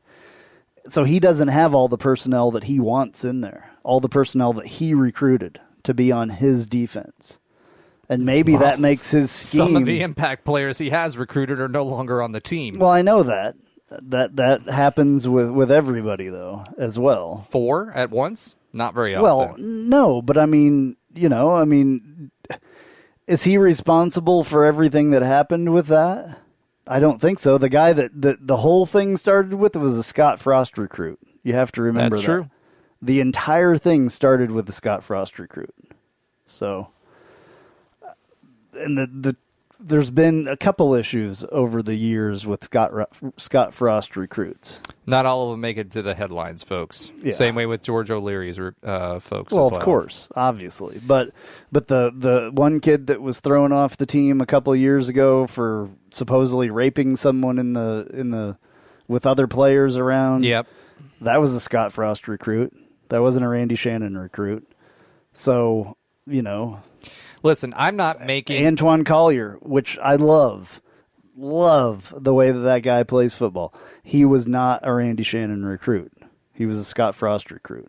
This is a hard decision. None of that stuff would have happened with the four guys if it wasn't for Antoine Collier and the stuff that he did that night. Well, who knows if they would have gotten in trouble later on. But Well, yeah. I mean, they could have, but if you look at the situation as it was, that's what happened. Yeah. So, I don't know. My Chiefs just won by 3 points. Breaking news. I'm happy. I'm very happy. I've been watching this the entire time if I was a little disengaged. But anyway. So at the end of the day, again, we've just talked for probably 15 minutes on one question, and it's a big question, and it's something that, Danny is hired to make that decision, whether it was the right way to hire a defensive coordinator and a head coach or whatever. We're ending up in a situation where either you're happy with the performance in spite of the mitigating circumstances and you have faith in that coach, and then how much does that coach cost you going forward? Because that's the big thing for me, especially in a time frame like now where the program is hurting for cash. Yeah. Well, we shall see what happens with that situation. Just like every other thing that we speculate on, I say we shall see. But, I mean, I guess that would probably happen fairly soon, hopefully, if that does happen. I mean, you've already seen the coaching carousel kind of start this weekend with the coach from Vanderbilt being fired, which, I mean, he was there for 7 years, and I still don't think they've had a winning record probably the entire time he's been there. I don't think – have they ever had a winning record? No, I don't know. I'm being facetious there. I know that they probably have. Although, I will say one cool thing. The kicker girl, very, very cool that she was able to do that. I think that's awesome. SEC, even cooler as far as I'm concerned, because that's the blue blood of the blue bloods of college football. And I'm sure there were a lot of people. I read a lot of comments that people were not happy about that. But I think it was awesome. So yeah, and if someone has the ability to play the game and does it where they need to at a level that they need to, especially to play at an SEC level, then more power to them. Doesn't matter what gender they are, in my opinion. Yeah. If they do. Yeah, no, that's true. So, true. All right. So speaking about people on teams, how about we pontificate or speculate on who you think comes back? I've got Jacob Harris, Marlon Williams, Otis Anderson, Trey Nixon, Richie Grant, Greg McCrae, Jake Hescock, which we know is coming back already, Aaron Robinson, and Brandon Moore. So let's just go through quickly and see, are they staying, and a quick sentence as to why. Jacob Harris, well, I don't know if we should speculate if they are. Let's give a reason why they should or shouldn't. How about that? That's a better way of saying what I was trying to say. Well, I mean, I am the expert. Well, no, it's just easier that way. No, I agree. You're a little off the hook a little bit more. Jacob Harris, I think that he should come back. He has a little bit of he could make some progress. Hasn't had a stellar career of the games that he had this last weekend. He had the one game that was stellar. He needs a little bit more of a body of work if he wants to go to the NFL. You have to remember, half of these guys aren't going to the NFL. Maybe one or two of them are going to the NFL. So if you can come back and get some more experience, if that's your goal, I think you should come back and get it. So Jacob Harris, I think, should come back. I'm with you on that. I think he's shown some progress towards the end of the season. However, he has not done enough to be ready for the NFL. So if he does have, and he may not, he may just, be like, hey, I've got my free ride to college. I'm good here. And maybe he wants a master's degree and comes back for that, and he gets his ride for that and plays the extra year. But if he does want an NFL career, he will need some extra time in the program, and he would benefit from that.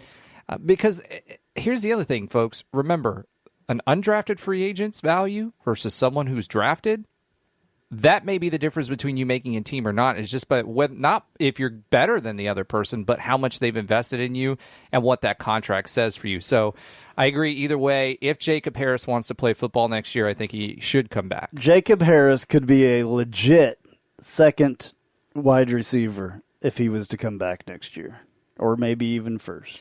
If he's consistent, absolutely. Marlon Williams. I have something to say about this, too. I personally think Marlon Williams should come back for another year because I do not think that he is a top 3 round pick. I just don't. I think he would be a little bit farther down than that.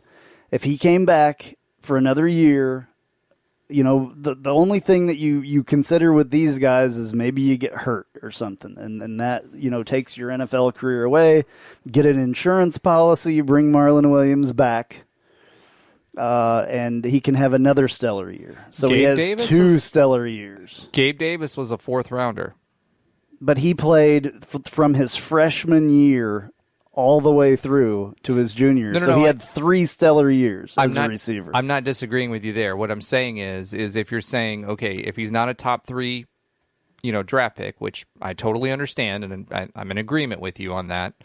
If he's a 4 to 5 round draft pick, would you still make that decision based on the fact that if I know I'm going 4th or 5th round, Gabe Davis had some success being a 4th rounder, and now he's actually had another great game today, and he's working his way into the rotation with the Bills. So because people got hurt, though. That's why, the receiver that he was behind was put on IR. Yeah. So that's why he started today. Right.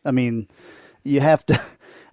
not taking anything away from him. He's doing a great job. I'm not taking anything away from him by saying that. I'm just saying that there were circumstances, and there's always circumstances that are the reason why people get what they get and get to play.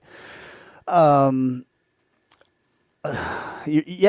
make a good point with that. So, that one could be, either way. It could go either way. I think he should come back and have another stellar year, though, personally, and really show the NFL. Number one, and I've seen this said a couple of times already, he's not going to go out and run the 40 very well at the Combine. Is he invited to the Combine? That's the other thing. I wouldn't go unless you were invited to the Combine, personally. If you had a chance to stay and you do not get a Combine invite, I would stay. Well, they're probably, remember last year they didn't have a pro day. So I imagine they're probably not going to have one this year and either. What happened to all the guys that weren't at the Combine? And let me bring that up real quick because I want to make sure that we're making this point. Brashad Perriman, a lot of Traquan Smith, a lot of these guys increased their draft stock on their pro days. A lot of them were not going to be drafted as high as they were. Some of them weren't going to be drafted at all based on their performance at UCF. And then what you saw was them go knock their 40s out of the park. Shaquem Griffin is another great example of that. So at the Combine more than they did their pro days. Yeah, but at the same time, most of these guys in the recent past that you've seen, they've increased their draft stock. And Shaquem Griffin was a late, if I remember correctly, wasn't he a late Combine invite? He was late, but still got it. Still he got had it. Combine. He just didn't know he had it. Gotcha. So at the end of the day, that pro day, if they're not going to have a pro day and they don't get that, I think that you would probably Combine, have a pro day this year. You're going to have something. They didn't last year. I know they didn't last year, but that was at the time where the whole thing, nobody knew anything about COVID. You've seen that we can play a full freaking football season for the most part. Right. Now you can have a Combine now. That makes sense. I don't think there's any reason why you couldn't. You just go through the steps. Everybody wears a freaking mask. Everybody stays this much apart. You know what I'm saying? Yeah. There's I think there's things now that you could have a pro day. I think it would be ridiculous, and it would hurt a lot of players again if they didn't. And I think the NFL probably knows that, and I think the schools probably know that because they saw what happened when they didn't. Yeah. So I would be shocked. Otis Anderson, I think, absolutely should stay. He needs to look at what happened to Adrian Killens in the NFL, and that's where they're very comparable. Size-wise, and everything else. Unless somebody is very sold on him and convinces him that they are sold on him and they are going to draft him in the NFL, will give you a spot. You have a guaranteed spot. I would not go. I would take your time. If they offer you another season, then go out there and be the best player that you absolutely can do. Keep doing the things that you do. Keep opening people's eyes about it, because you are going to have to prove yourself like no one's ever proved themselves before.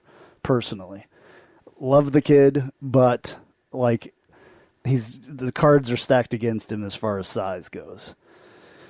Trey Nixon.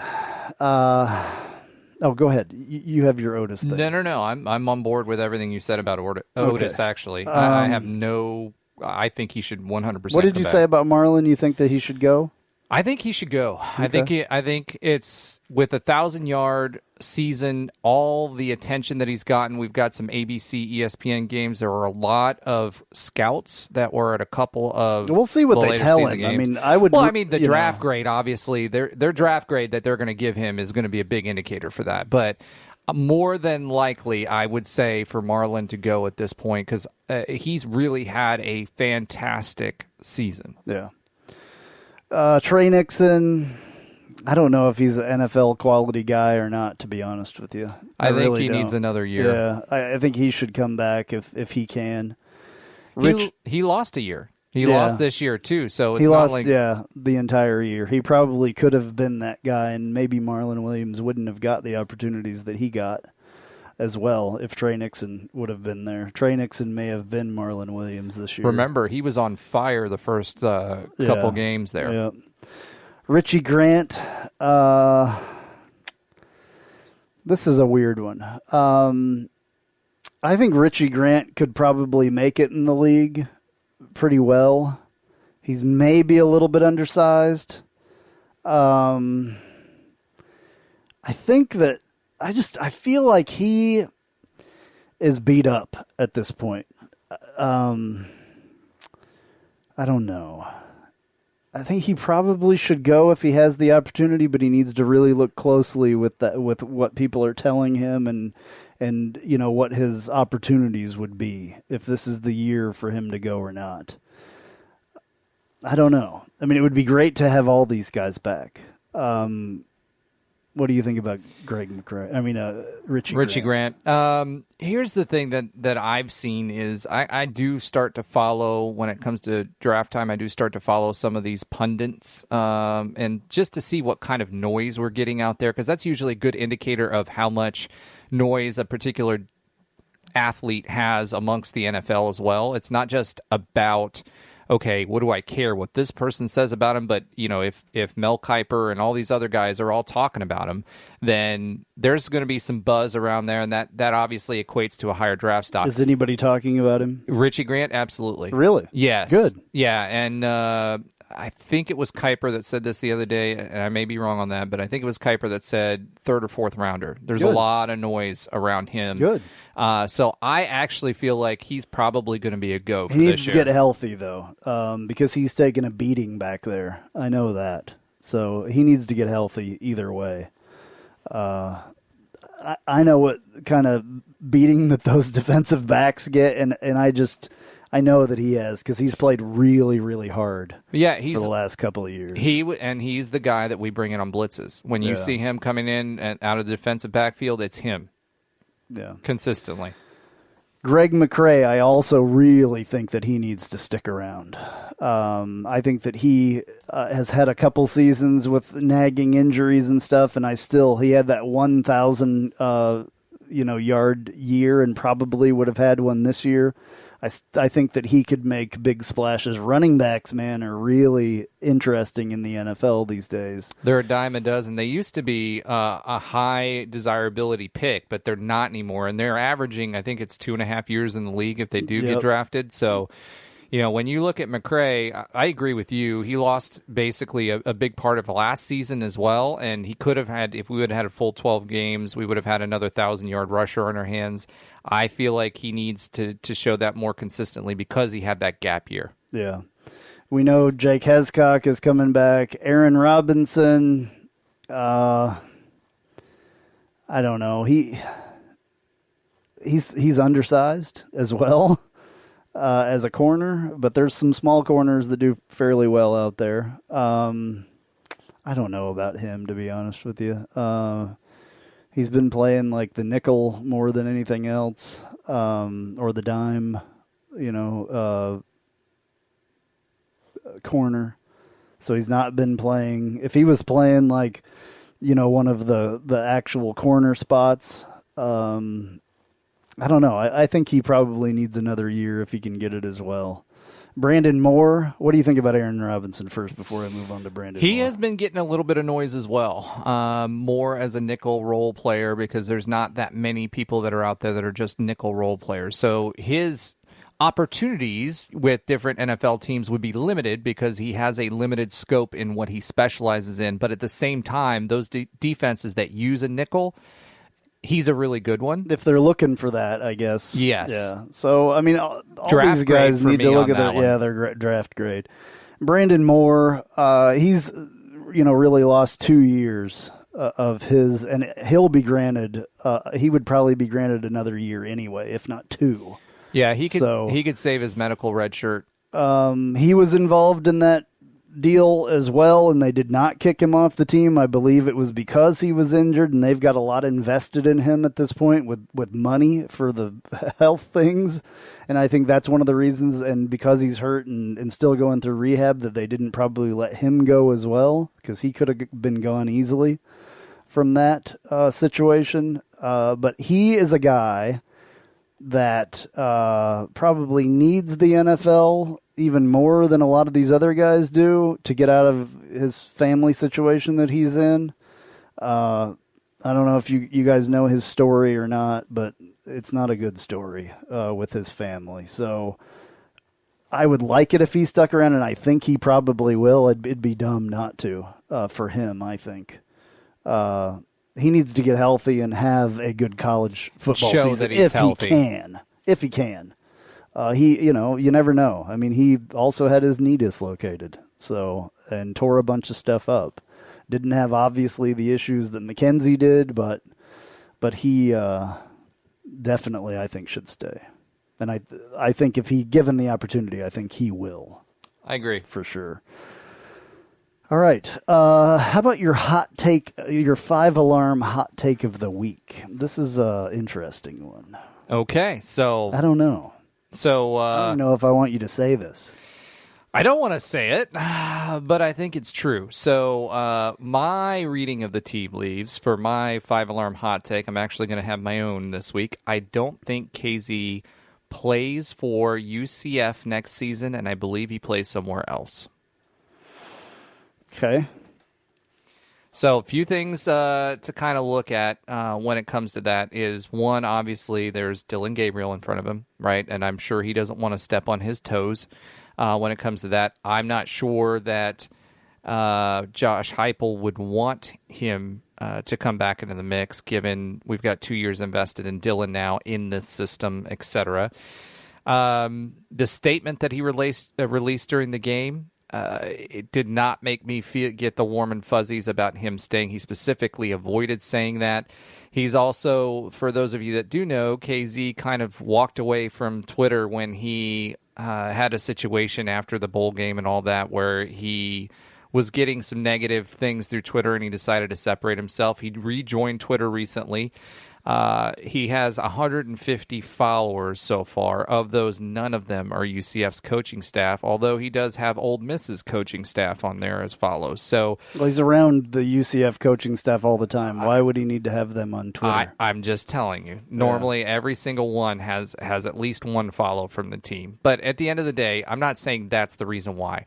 I just don't see a scenario where KZ comes back and is able to move Dylan Gabriel aside for a year. I think you would lose one or the other if you did that. I mean, if you're the starting quarterback and have done as well as you have over this entire time, and now all of a sudden KZ's back, even though he's your best friend, I don't think that would sit very well if you're told, hey, you're going to be back up for this year while your friend comes in and starts. I just don't see that happening. That's not going to happen. I mean, I don't think that.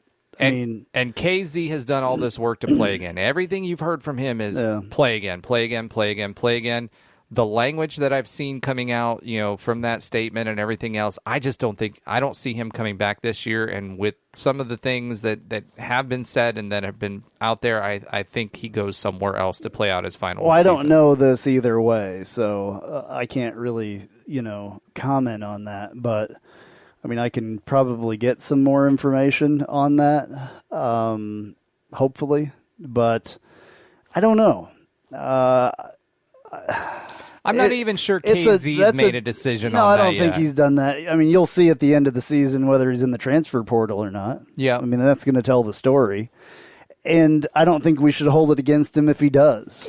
I agree with you there. We talked about that a couple weeks ago. I think that's, even if he winds up going to Nebraska with Scott Frost, I don't think we hold that against him. We don't hold anything against him, personally. He is in a weird situation. It's one of the weirdest situations that you could ever imagine being in. So I want to deny this as long as I can because I don't want to see that happen, but it probably does at some point. I mean, it's got to be what's best for KZ. Yep. At the end of the day, that's what it boils down to. Yeah. I don't know. We'll see. So that was my bold move. I hate to even think about it, though, to be honest with you. I don't even want to think about it. And then the next Ricky Bobby quote that I'm thinking about are Talladega Nights is, don't put that juju on me. Yeah, I don't know. I wouldn't have said it, personally. I wouldn't have made that prediction. But that's why it's your hot take. That's why it's my hot take. Yeah. So again, these are not things that are concrete. These are not things that are set in stone. It's just the things that I'm seeing, that's a hot take. And I hope I'm wrong. Yeah. Let me say that about this, or this about that. I hope I'm wrong, but I feel like everything that I'm seeing that's what the direction it's heading. Yeah, well, I hope not, but we shall see. Again, we shall see. All right, we're going to take a break, and then we're going to come back with Ask Knightline, and that's a lot on this discussion as well. I'm Jeff Allen. Join me each and every week on the Knightline Sports Network for the AAC Report. We bring you in-depth coverage of each school in football, basketball, baseball, softball, soccer, golf, tennis, and more, as well as bring you insider interviews and focus in on the biggest games and news of the week. That's all right here each week on the AAC Report, only on the Knightline Sports Network. Hello, Night Nation. This is Andrew Phegley reminding you to tune in every Tuesday night, 9 to 10 p.m. on WDBO 107.3 FM and AM 580, plus the WDBO app for Knightline at Night. Brought to you by Chad Bar Law. We'll be taking your calls and your texts reacting to the previous week's UCF sports action, and you never know who will show up. Once again, that's Knightline at Night, every Tuesday, 9 to 10 p.m. on WDBO 107.3 FM and AM 580, plus the WDBO app. Go Knights and charge on.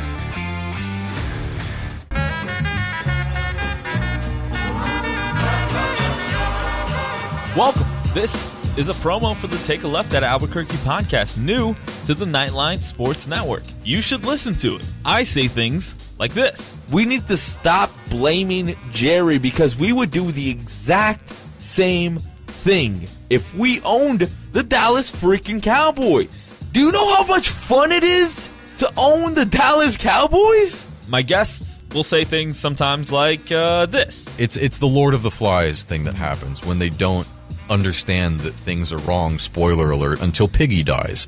Lord of the Flies has been out for like 100 years. I don't even know. Yeah. Sorry to everyone at home who I spoiled the book for. A book's been out for like 90 years or something. And sometimes, rarely though, I'll say really stupid things like this. If they don't make it out of the West and the Raptors get to the finals, I will go on either this show or whoever's show and say that Kawhi Leonard is overrated. Because I have too much evidence of it.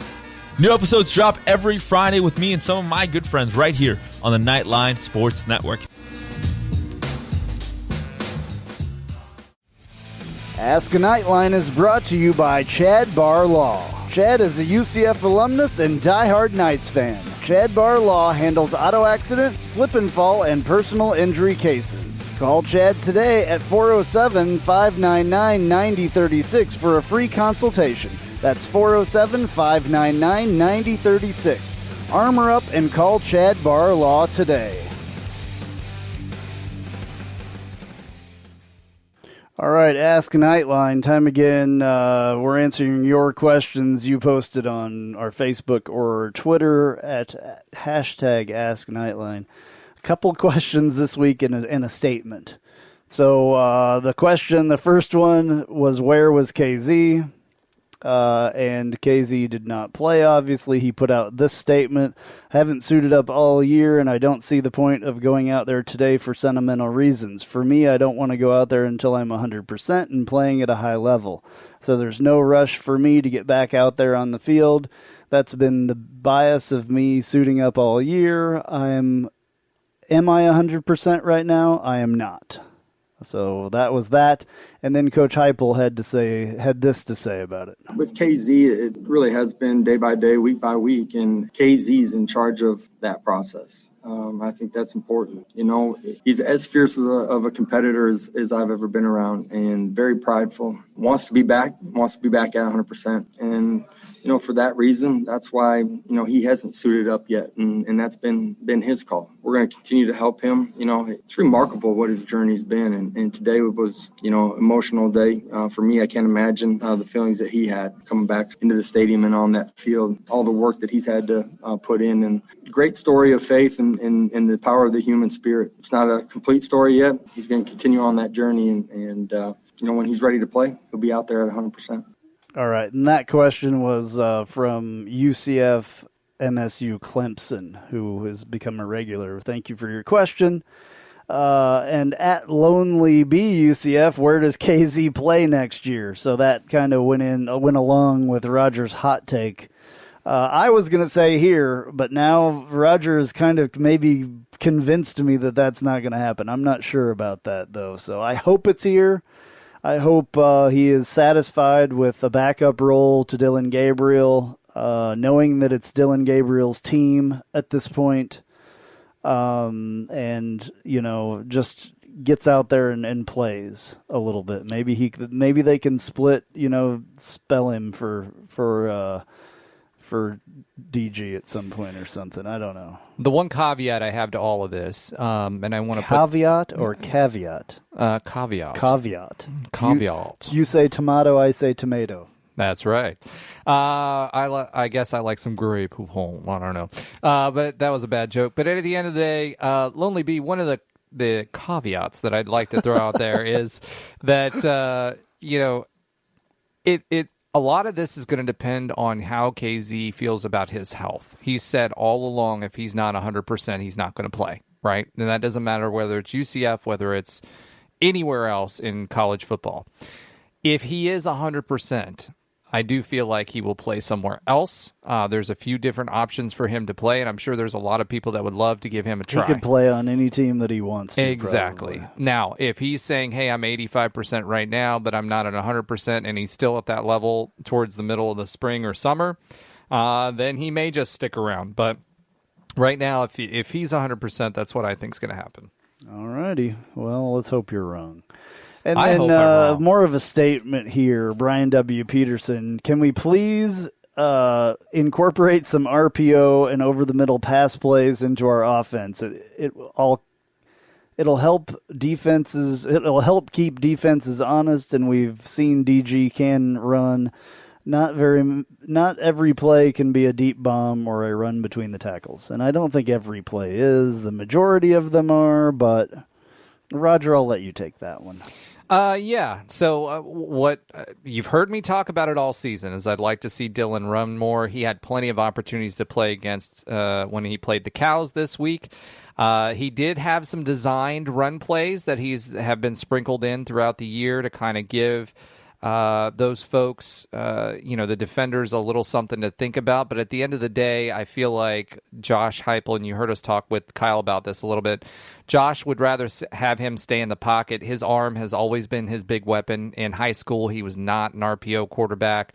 So there's other ways to do that with play action, also to run some motion from the back of the field as well, in the backfield as well. Wow, we're getting towards the end of the show. Clearly, at the end of the day, I think when it comes to Dylan, it's not his strength, and I don't think that Coach Heupel will, especially if he's not confident in his depth, will expand it. However, I do think there are a lot of times that he is scanning the field and he clearly has 7 to 8 yards open that he should take that. So I don't see as much. You do see RPO, by the way. There is RPO built into our offense. It's just we don't use the run a whole lot. Yeah, not as much as other offenses. And then I think if we get the tight ends involved again, I've always said this, I'm still not sure why we haven't gotten tight ends, because tight ends can go across the middle. We saw it in the pop pass. Do a lot of damage.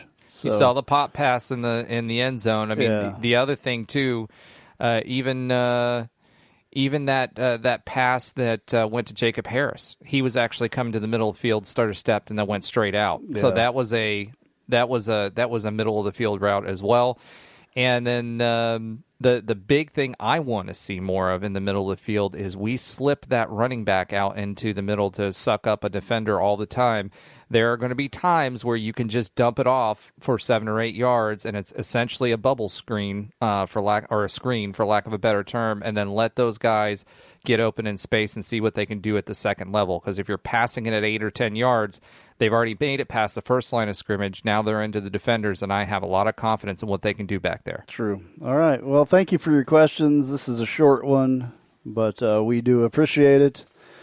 I'm sure we will have a lot more to talk about as this whole off-season kind of starts. But before we'll have a bowl game, so we'll hopefully have some questions after that as well. All right. Time for news and notes. And now, news and notes from the world of UCF sports.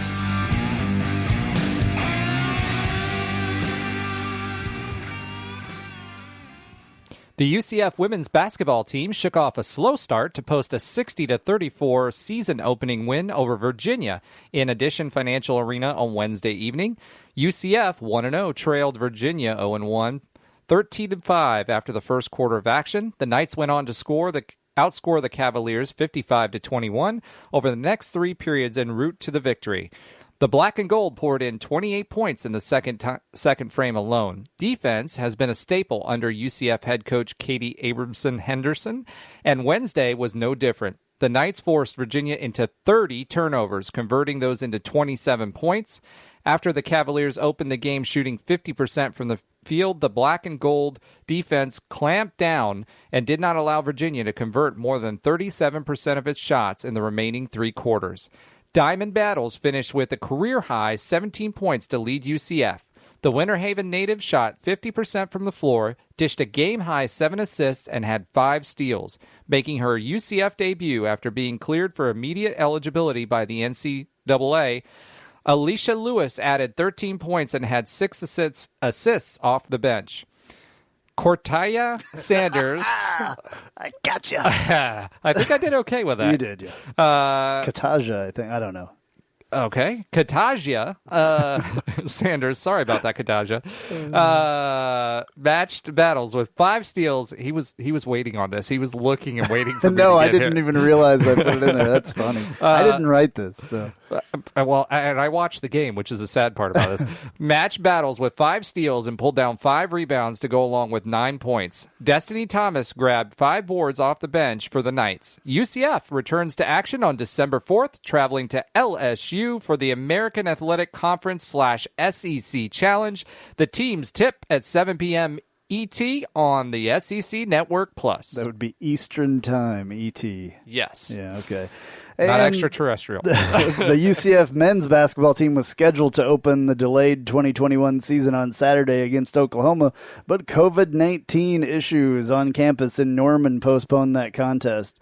Now the Knights are set to begin the campaign Monday night, hosting Auburn at Additional Financial Arena. UCF and Auburn are scheduled to tip off at 7 p.m. with coverage on ESPN Plus, FM 96.9 The Game. The Knights are in for their 5th season under head coach Johnny Dawkins and look to get back the postseason after finishing 2019 and 2020 with an overall record of 16-14 before the season was canceled due to the pandemic. UCF brings back key contributors Darren Green Jr., Dre Fuller, and Brandon Mann, among others, and welcome newcomers Sean Mobley and C.J. Walker and Darius Perry. Sean Mobley coming from VCU, C.J. Walker from Oregon, and Darius Perry coming from Louisville to the fold. Auburn, meanwhile, is in its 6th season under new head coach Bruce Pearl, who has a 173 overall record with the Tigers. Auburn has already played 2 games this season, defeating St. Joseph's and losing to Gonzaga in the first week of action. That game will take place Monday, November 30th, which would be today if you're listening to this on Monday, 7 p.m. Eastern, ESPN+. Alrighty, that's going to do it for Knightline 244. I'm Andrew Phegley. And I'm Roger Phipps. Go Knights! Charge on.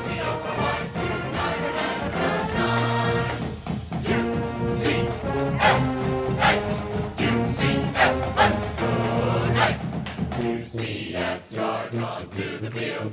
With our spirits we'll never yield. Black and gold charge right through the line.